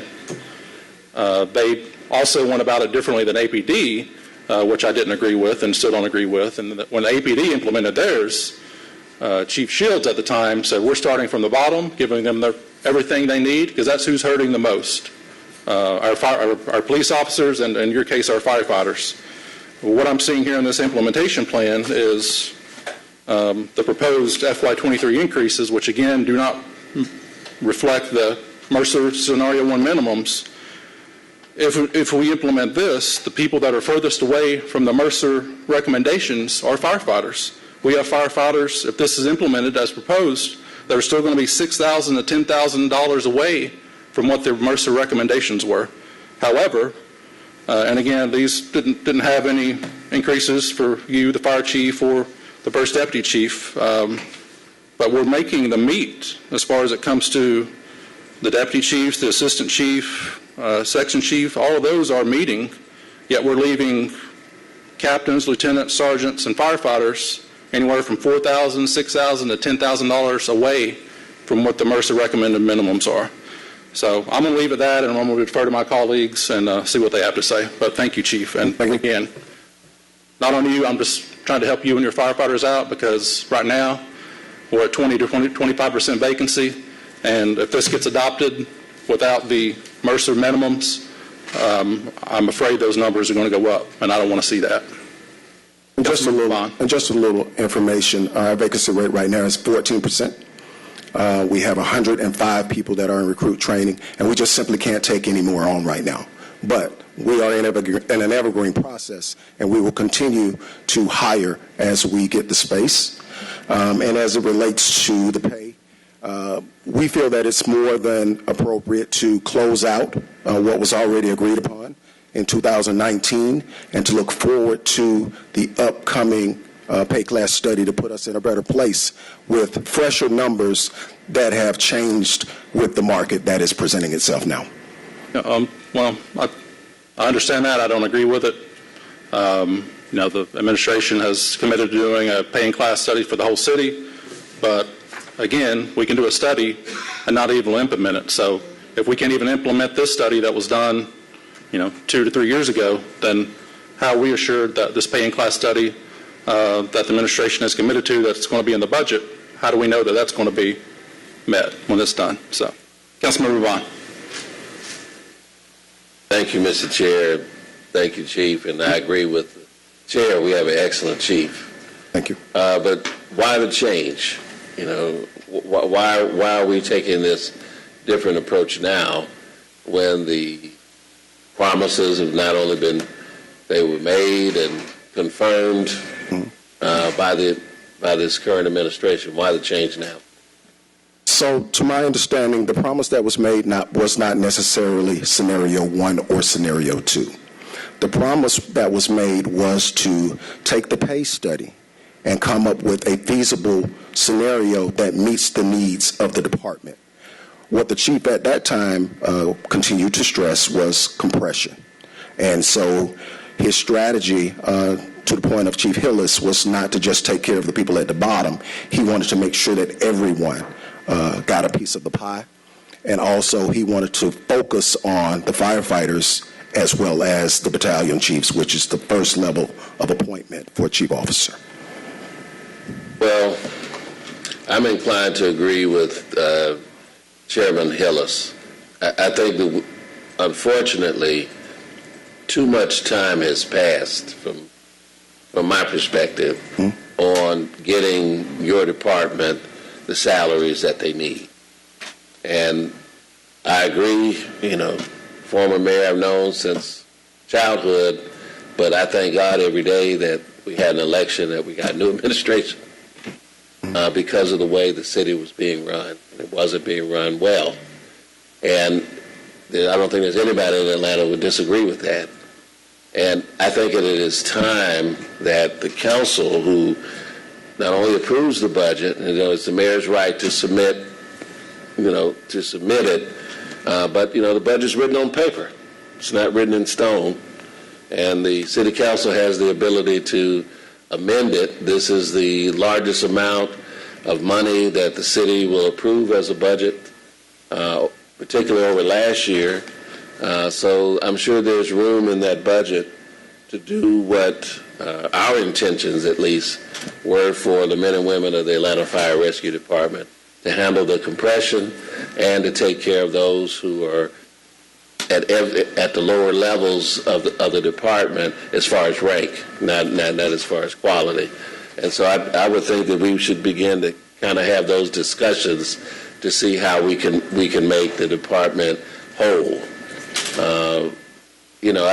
To not do it this year, I agree with Chairman Hillis and probably many members of this committee that it would send a terrible message, to the rank and file, and an even worse message to those who might be considering coming to work here. We've taken care of, APD. We did that. It's time to take care of Atlanta Fire and Rescue. And there is my belief that there's enough money in this current budget to do just that. And so, I'm open. I don't know who's listening here and away from the meeting as far as council colleagues, but I'm willing to try to find the whole ball of wax to try to resolve it in this budget. And I think that it's just critical. We can't wait any longer. And there are lots of ways to skin this cat. It doesn't have to be done in way A or way B or way C. There are a lot of ways to make these kinds of budget adjustments, So I think we just need to start having that conversation. but I want to be on record. I appreciate the work that Atlanta Fire Rescue does, and so do the citizenry. I understand, the difficulty, the position that you're in, as chief, and as a part of the administration, but we want to send a word to the administration that and again, I don't want to speak for others, but this is a major deal. It's not one of the Dickens administration's making, but it's the kind of thing where the barrel was rolling down the hill before they got there, but we've got to deal with it, and I think we need to deal with it in this budget. So I'm hoping that they're listening, and that we can go back and look and see where we can make this happen. And I'll release the floor. Councilmember Norwood. Yes, I was not able to come to the firefighters' breakfast. I try to every year, but I was not in town for it this year. But I heard from men and women of the department how pleased they were to find out that the Mercer study was going to be implemented and they were going to get those raises. So my request to the department and to the finance department is I'd like two numbers. I'd like what is the total cost with what you're proposing today, and what is the total cost if we do what the men and women thought was happening to them the morning of the breakfast. So let's get those two numbers and see what our differential is, and then we can see if we can close it. Happy to get that for you. Councilmember Waits. Thank you, Mr. Chair. Often we disagree on many things, but this is the one area that I think you're spot on. I think this has to happen right now. I think we have to put our money where our mouth is. And secondly, I think it's an absolute insult to the men and women that serve that we are not moving in that direction. So I'm going to support each of you. I think we should hunker down and not support the budget until it's amended to reflect the pay study. Thank you. Any other questions or comments for Chief Smith? All right, thank you, Chief Smith. Thank you. Right, that completes our very lengthy presentations, and we will move on to our claims for favorable or unfavorable recommendations on our consent agenda. I'll make a motion to accept all favorable claims, which are just 1 and 2. Is there a second? Second. Second by Vice Chair Amos. Please prepare the vote. The vote is open.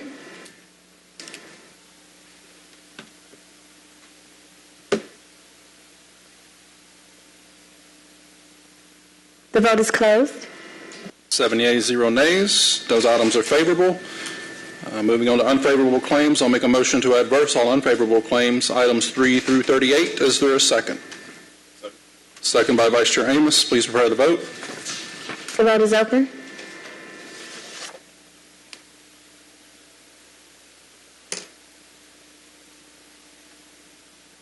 Please vote.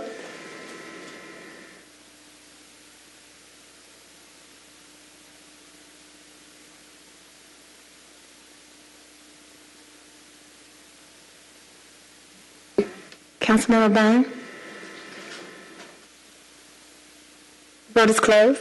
7 yeas, 0 nays. Those 36 items are adversed. Moving on to our regular agenda, we have 22-0-1375. An ordinance by Public Safety and Legal Administration Committee authorizing the mayor or his designee to exercise contract renewal option number 1 with Image Trend Incorporated for EAS 1200427 Records Management Systems on behalf of the Atlanta Fire Rescue Department, that the term of renewal number 1 will be effective retroactively for a term of 1 year from June 10, 2021 to June 9, 2022, in an amount not to exceed $255,525.00 for the purpose of providing records management system to waive the competitive source selection requirements contained in Section 2-1192 of Article 10 of the Procurement and Real Estate Code of the City of Atlanta, Code of Ordinances, and for other purposes. We have someone here from AFRD to speak to this. I have a few questions.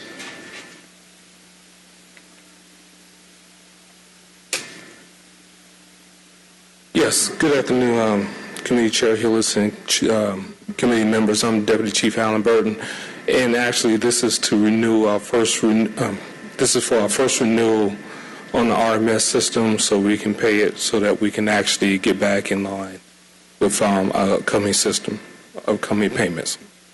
My question is, hopefully you can answer it, or I don't know if we have someone from procurement here, but why is this, we're almost going a year retroactively. Why was this not brought to council almost a year ago, or over a year ago? Well, there was some discussion because this was actually an emergency legislation, and there was some discussion about it being able to be renewed or on a regular basis, so that they had to go back through the procurement process and be sent to attorney, and we actually almost went through the entire year before we even got to it. Okay, so if we pass this is only getting us through a few more weeks, so what is the game after that? So the second renewal is actually in process now, so we just need to get this one passed so that we can get this one paid so we can move through the second renewal process. Given the time frame, I would say there would probably be some retroactivity to the second renewal, so when do you plan on submitting that to the council? That's in the process now. It's in Elms, currently working its way. All right. Questions from colleagues? All right, we've got a motion approved by Councilmember Boone, which I will second. Please prepare the vote. Vote is open.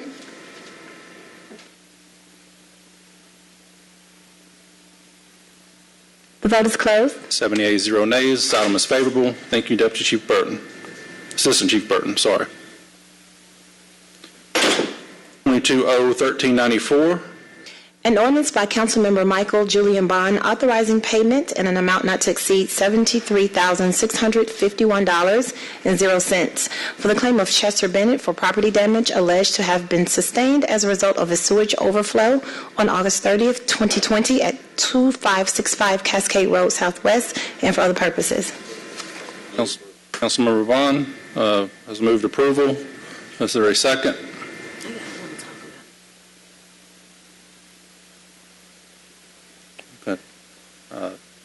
No second yet, so I'll second by Councilmember Amos. I would like to hear from law on this. Ms. Robinson. Yes, good afternoon. This is Amber A. Robinson, City of Atlanta Department of Law. The Department of Law would respectfully ask that the committee consider holding this particular paper. This particular claim was voted adverse by the Atlanta City Council during a meeting in March of this year based on the Law Department's recommendation that this claim be adverse. And so therefore, we would ask that that this committee respect the previous action of the Atlanta City Council in this matter, which was consistent with the recommendation of the Department of Law following the investigation into the facts and law related to this claim, and decline to approve this legislation. All right, thank you, Ms. Robinson. We do have a few questions and comments, but this certainly is a claim which is under the purview of this committee, but it's unfortunate we don't have someone here from Watershed because, this is a continual problem. I've had a number of problems in my district. Councilmember Bond introduced this legislation. This is in 10 or 11.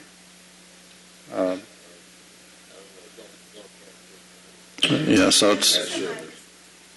it continues to be a problem across the city, and I'm not really sure that law and Watershed's opinions necessarily meld when it comes to. I'm not talking about this item specifically, but just in general. So I don't know. I may make a motion to refer this to the Utilities Committee so we can hear from the experts. But I will defer to my colleagues Councilmember Boone, you're up first. Yes, thank you, Mr. Chair. I am increasingly concerned about these claims. I have been bombarded with folks who have lived in the Adamsville community on Branch Drive. They have lived there over 50 years, and their houses have been wrecked. And we are not able to pay them $6,000 to $8,000. These are folks that have been in this community, helped raise their neighbors' children. And I think that this needs to be examined, the totality of it. Same thing on Ivanhill Drive. Another incident recently on Adamsville Drive. I am really, really frustrated with our neighbors being treated like this. We come out, we clean their houses, but we don't put their houses back together. We send home medics out to do mold removal, and then we leave elderly people in poor condition. I think this really needs to be examined. I have given a list of folks that have claims that have been denied. Chair Hillis, I think you had the same issue maybe a year or two ago, and this is something that we definitely need to examine with these claims.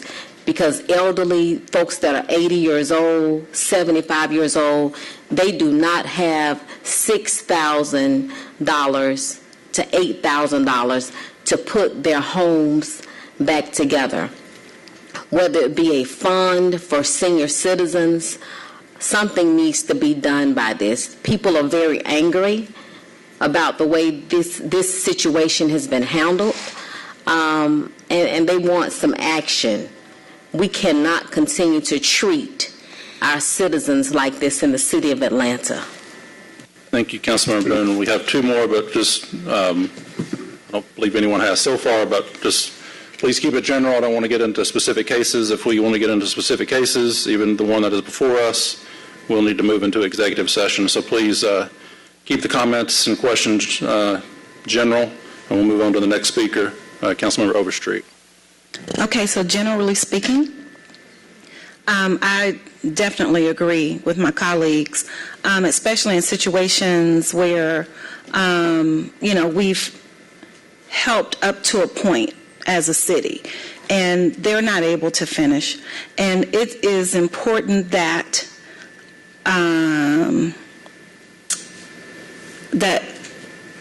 that we do all that we can to help those that can't help themselves in situations that they don't have control over. So for that reason, I think that maybe an executive session is appropriate here, actually. I do. I need more information. And because I actually have an opinion. So I don't want to cross a boundary without having a conversation about it. We'll keep the comments general because we do have one more speaker, Councilmember Bond, and then we can look to move into that executive session. Well, I don't object to executive session. I'll just wait. But I introduced it because I thought that this was a unique, well, I would say generally speaking, a unique case versus the city's usual position in law. But we can talk about it. We'll discuss that in executive session. So I'll make a motion to go into executive session. Is there a second? Second. Second by Councilmember Boone. Please prepare the vote. I would ask that you note the reason for the executive session for the record. And what would that reason be specifically? That reason would be pending litigation. We're moving into, there's a motion to move into executive session, which has been properly seconded to discuss pending litigation. The vote is open.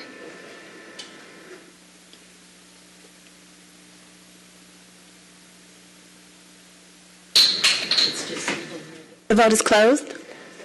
78 nays. We will convene an executive session in the large conference room, which I hope is open. Anyone know?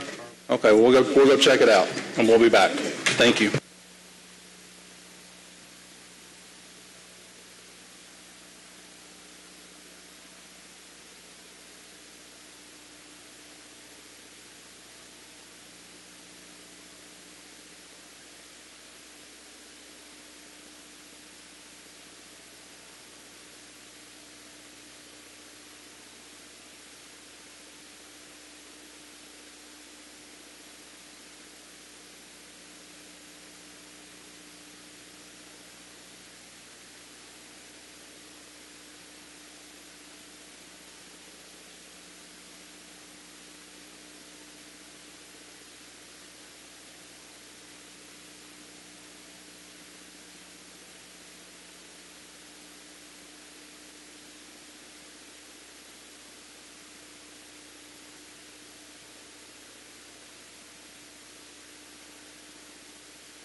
All right, we have returned. I'll make a motion to come out of executive session. Is there a second?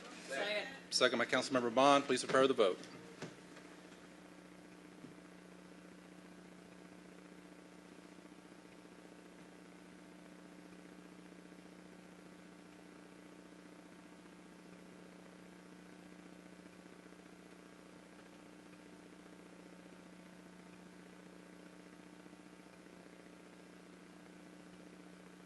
The vote is open.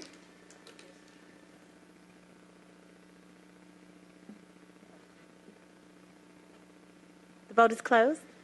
7 yeas, 0 nays. We are back in regular session. There is a motion before us for approval by Councilmember Bond, which is seconded by Councilmember Amos. Substitute motion to hold. And a substitute motion to hold. Is there a second? This paper is going to city utilities. We've talked in executive session about some steps we might be able to take, and so that's why I made a substitute motion to hold so that we can see what city utilities does, and then we can take action on it later. That's my motion. Councilmember Bond. The point of order, if it's held in this committee, city utilities can't consider it. That is correct. Held in this committee. That's very correct. So I make a substitute motion. I withdraw my substitute motion and make a substitute motion to send forward with no recommendation.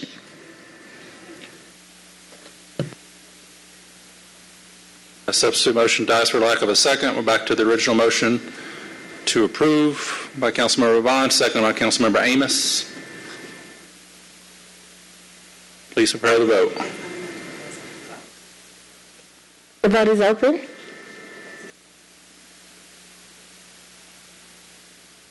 Vote is closed. All right. That motion is favorable with 5 yeas, 1 nay, and 1 abstention. So that will move to City Utilities Committee tomorrow. The next item is item number 3, 22-0-1402.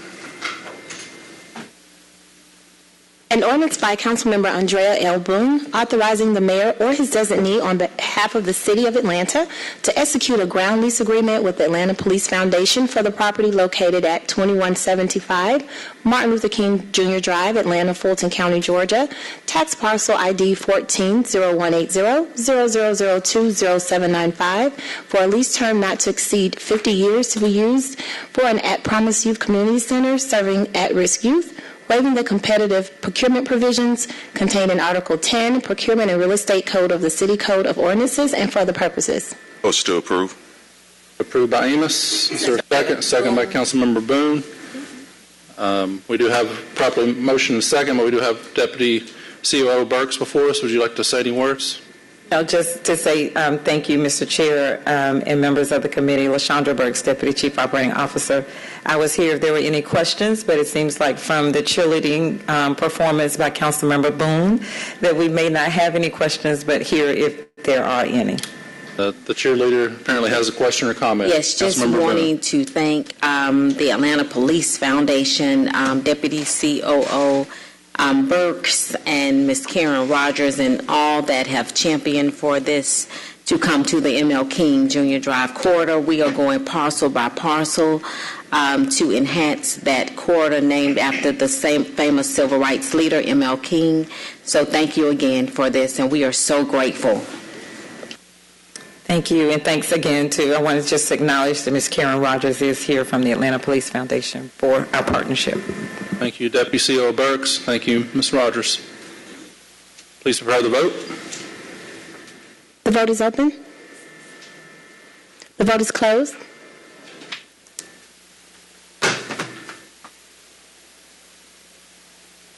Seven yeas, 0 nays. Item is favorable. Item number 4, 22-0-1407. An ordinance by Councilmember Dustin Hillis to amend Chapter 22, Article 3, Division 6, Section 22-182, and Chapter 98, Article 2, Division 1, Section 98-26 to provide approval for the police chief to exercise authority providing in state law at OCGA Section 35-1-11 to designate, equip, and train non-sworn law enforcement employees and firefighters and volunteers to assist in traffic control and to direct and regulate the flow of traffic within the city of Atlanta, including on the roadways at Hartsfield-Jackson, Atlanta International Airport, and for other purposes. Motion to approve. Is there a second? Second. Second by Councilmember Boone. Councilmember Waits, you have a question or comment? No, sir, I'd like to be added to that. Okay. Well, I will make a friendly amendment to add Councilmember Waits, add Councilmember Boone. Councilmember Bond? Add my name. Okay. Councilmember Overstreet. Councilmember Norwood. Councilmember Amos, you throwing your name on there too? We'll I make got it questions before. What's that? I got questions before I do. All right. Well, Councilmember Amos. I don't know if we have someone that can actually speak to this. Just the wording, firefighters, non-sworn, and volunteers to take on a sworn officer's duty. I mean, my biggest thing is liability. Who will hold the liability in this training?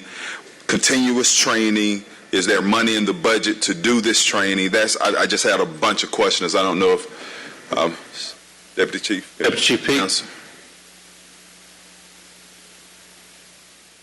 Good afternoon, Deputy Chief Peak, Atlanta Police Department. So the training, of course, we would be doing the training through a state post-peace officer certification so that we can ensure that we train them, certify them, and utilize them in the capacities that will benefit us greatly, particularly as we think about Hartsfield-Jackson, with it being the roadway there. That's one of the locations that we have utilized people before through ATL enforcement at the actual airport.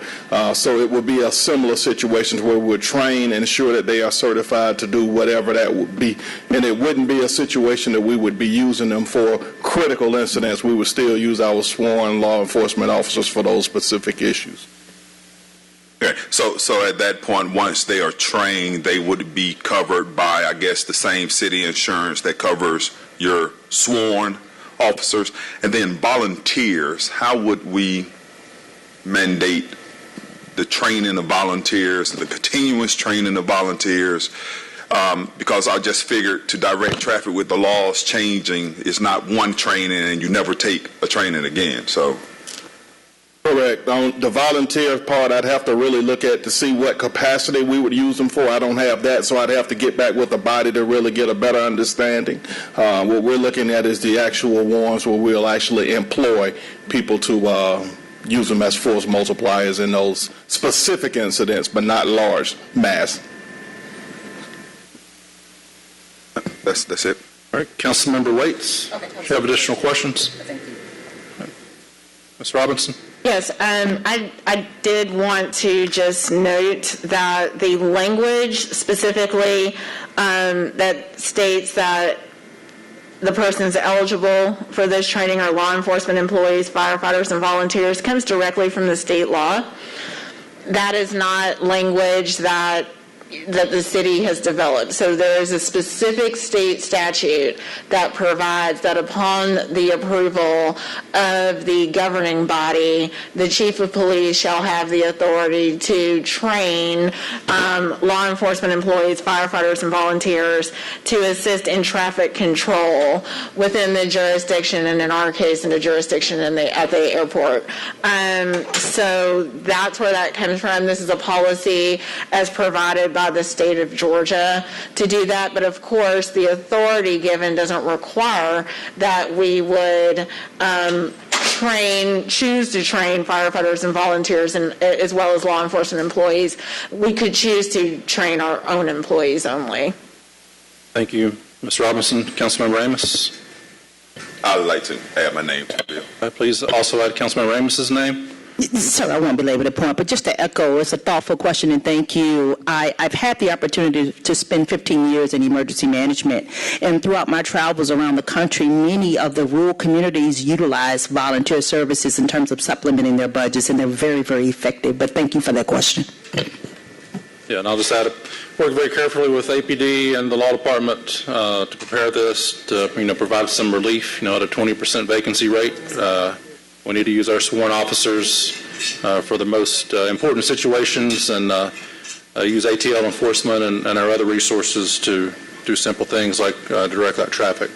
So thank you, Chief Peak. Thank you. And I believe it's been properly motioned and seconded. Do we first need to vote on the amendment to add all the names of the committee? Okay, well, I will make that motion to amend. Second. Second by Councilmember Bond. Please prepare that vote for the amendment. The vote is open.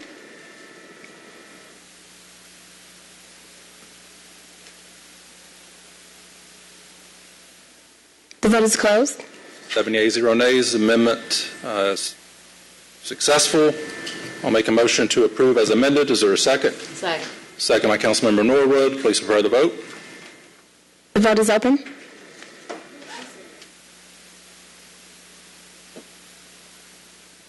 The vote is closed. 7 yeas, 0 nays. That item is favorable as amended. Moving on to resolutions. Item number 5. And the caption changes? Caption changes with the amendment. Yes. Resolution requesting the Commissioner of the Atlanta Department of... If the caption is going to change, I'll go ahead and read or make a motion to amend. Is there a second? Second by Councilmember Bond. Please prepare the vote. The vote is open.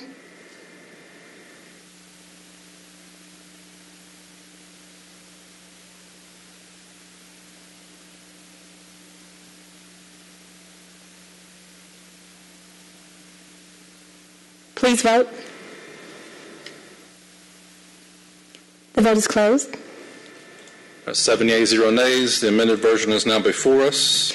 Please read that in. A resolution requesting the Commissioner of the Atlanta Department of Transportation, the Commissioner of the Department of Watershed Management, and the Fire Chief of the Atlanta Fire Rescue Department to provide emergency assistance to address replacing the fire hydrants and street improvements for the senior residents living at the Kelso at Peyton subdivision to improve the quality of life in the Peyton Forest community and for other purposes. Move approval. Motion to approve by Councilmember Boone. Is there a second? Second. Second by Councilmember Bond. Before we move to the vote, I just had a technical question. It states that this is a dual referral item to our committee and transportation. However, fire hydrants fall under watershed and city utilities, so why is it not also referred to city utilities committee?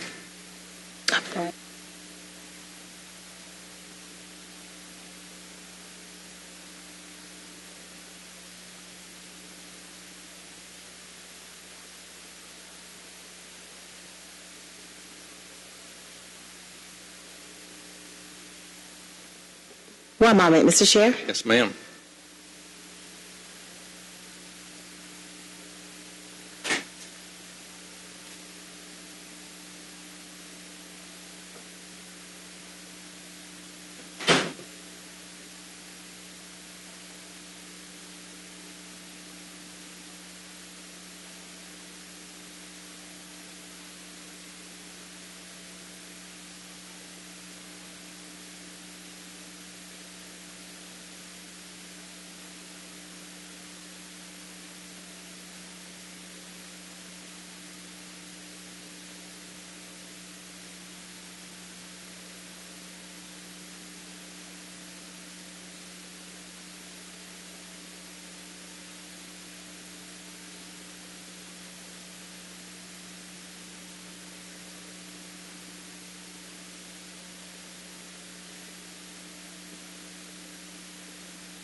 So if it's an issue and we're going to find out, I would just make a substitute motion to approve, but also refer to city utilities in addition to transportation. Second. So is there a second? Second. Second by Councilmember Bond, or excuse me, Councilmember Boone.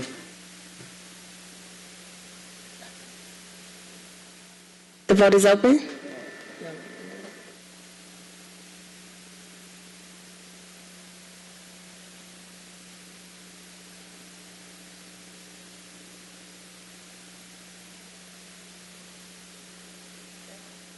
Mr. Chair, we can forward this paper without a recommendation to transportation. And then with the city utilities. Oh, it's already dual referral. And also, and city utilities. Yeah. So my motion was to approve, but also forward to city utilities as well as transportation. It was seconded by Councilmember Boone.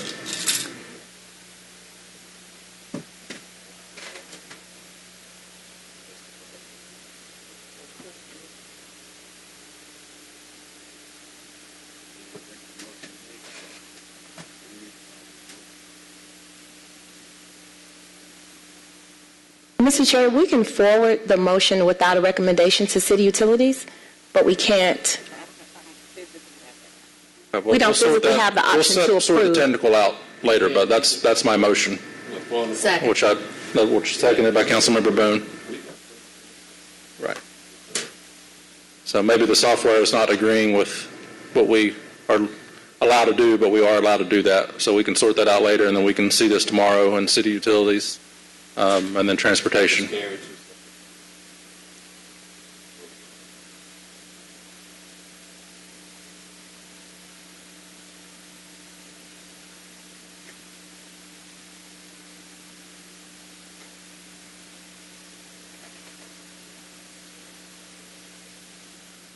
The first motion would be to forward to city utilities?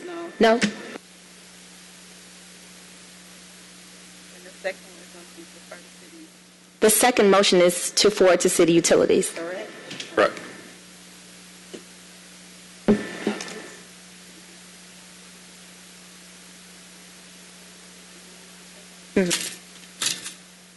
The vote is open.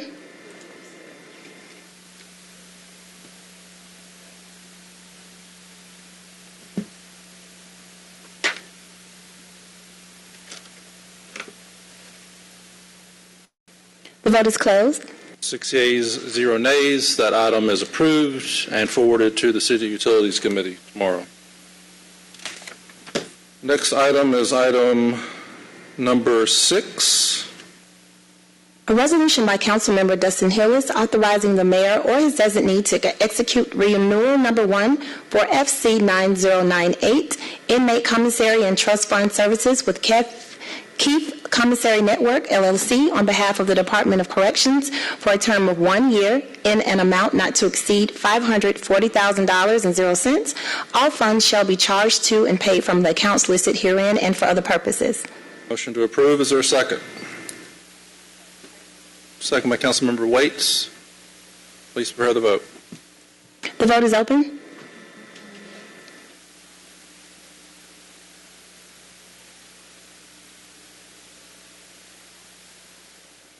Please vote. The vote is closed. 6 yeas, 0 nays. That item is favorable. If we can take items 7, 8, and 9 as a block, those are settlements. A resolution by Public Safety and Legal Administration Committee authorizing the settlement of all claims against defendant in the case of Mark Schmidt versus City of Atlanta, City Action File Number 19EV006262, pending in the State Court of Fulton County of Georgia in the amount of $235,000.00.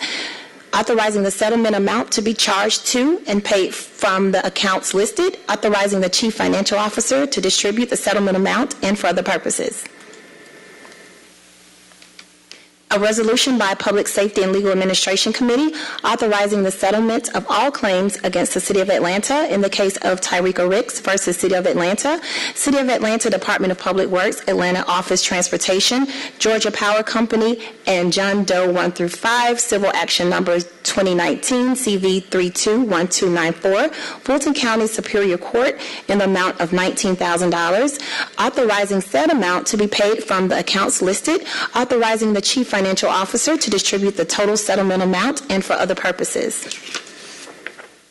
A resolution by Public Safety and Legal Administration Committee authorizing the settlement of all claims against defendants in the case of Ron McKinney versus City of Atlanta Civil Action Number 20EV002585, pending in the State Court of Fulton County of Georgia in the amount of $74,000.00.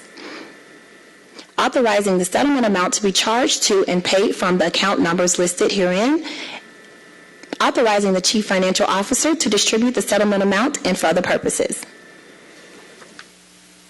Motion to approve those 3 items. Is there a second? Second.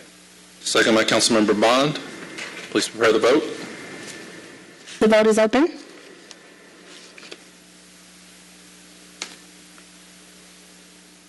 The vote is closed. 6 yeas, 0 nays. Those three items are favorable. We have a held item to move on. That is item number 17, which I understand we have an amendment to. Does it change the caption? No, it does not. No, it does not, Mr. Chair. If you go ahead and read the caption in.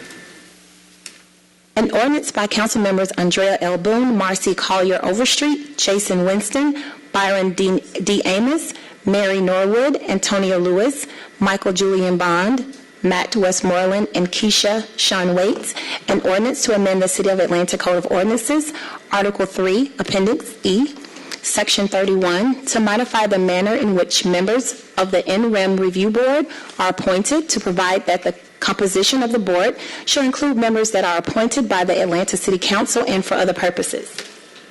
I'll make a motion to amend. Is there a second? Second. Second by Councilmember Boone. Please prepare the vote. The vote is open.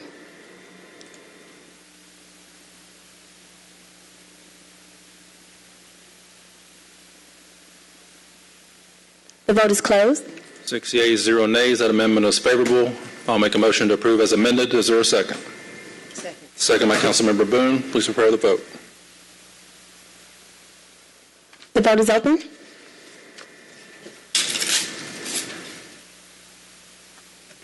Please vote. The vote is closed. 6 yeas, 0 nays. That item is favorable as amended. Are there any other items to be removed from held? No, Mr. Chair.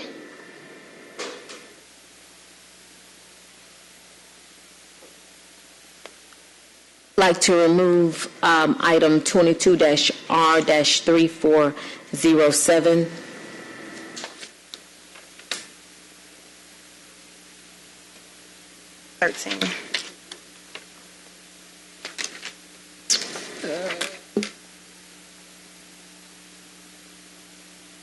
Councilmember Overstreet, would you like to speak? Once the paper's before us, I was just going to make a motion to move the paper forward as the administration is identifying the specific funding amount and source. They said they'll have that before June the 6th. Paper It's before us now. is before us now. Yes, ma'am. So I make a motion to move this forward on condition that that amount is and the funding stream is identified before June 6th. Is there a second? Second. Second by Councilmember Boone. Councilmember Bond, you would like to speak? Ms. Overstreet, I don't know who you're talking to in the administration, but there's no additional funding for the council to have to access Everbridge at all. Okay. When I was introduced to Everbridge by Rhea Aiken during the Reid administration, when they were briefing me and they invited us to use Everbridge. And she had reached out to various council offices to inform them of it. And so when we were having our training in our office and they opened the window to Everbridge, they showed us that each council office already had a portal for Everbridge, but they just weren't being used. And I used Everbridge for 6 years. There is no additional cost associated with that program for council members or to have us plugged into the system. That is a gross misrepresentation. Councilmember Overstreet? Okay, so I'm fine with all of that. But so that means that it's easier for them to identify the funding stream since there shouldn't be one. Right. So we're good. So I moved approval. Are you making a substitute motion of your original motion? No, the original is fine. Okay. Someone's already It's been properly seconded. moved and seconded, so Okay. it's the Yeah. motion before us. Please prepare the vote. So the ghost funding stream will be identified. It'll all be good.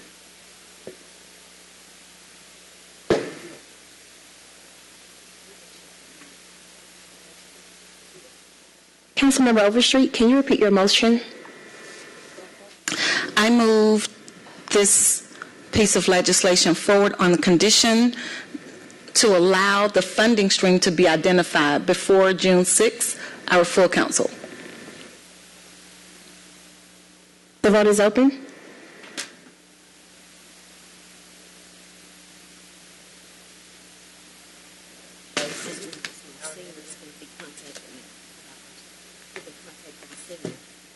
Mr. Chair, I need to resound the caption. For item 13, Okay. a resolution by council members Marcy Collier Overstreet and Andrea L. Boone, as amended by Public Safety and Legal Administration Committee, authorizing the mayor or his designee to execute amendment number 1 to Cooperative Purchasing Agreement CP-S-1210242, Everbridge Mass Notification and Emergency Alert System with Everbridge Incorporated, to add the Atlanta City Council as an authorized user, to add funding in an amount to be determined and budgeted for the fiscal year 2023 budget. All contracted work will be charged to and paid from the accounts listed herein and for the purposes. Have a proper motion and a second before us to approve that on condition. The vote is closed.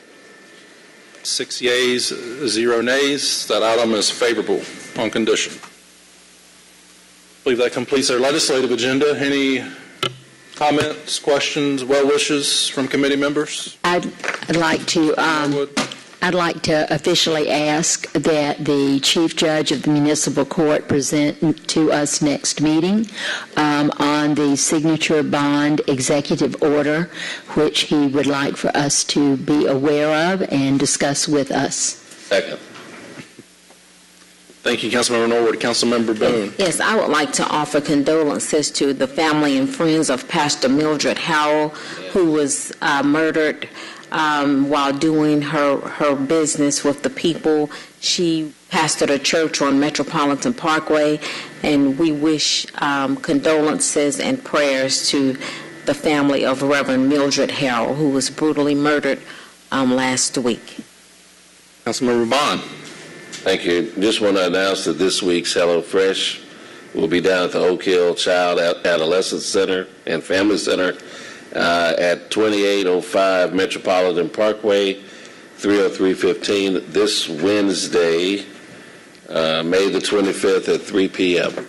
No prerequisite to receive the help. We were over on the east side last week, and to tell you how inflation has affected our communities, we had literally a mile-long wait for cars all the way down Hosea Williams Drive. So inflation is real. The challenges our communities face, in the way of inflation is real. So if you don't need it, please pass the word along to someone else. All right, other council members, questions, comments, well wishes? Councilmember Waits, Councilmember Overstreet. Y'all good to go? All right. Motion to adjourn. We'll adjourn by unanimous consent of members present.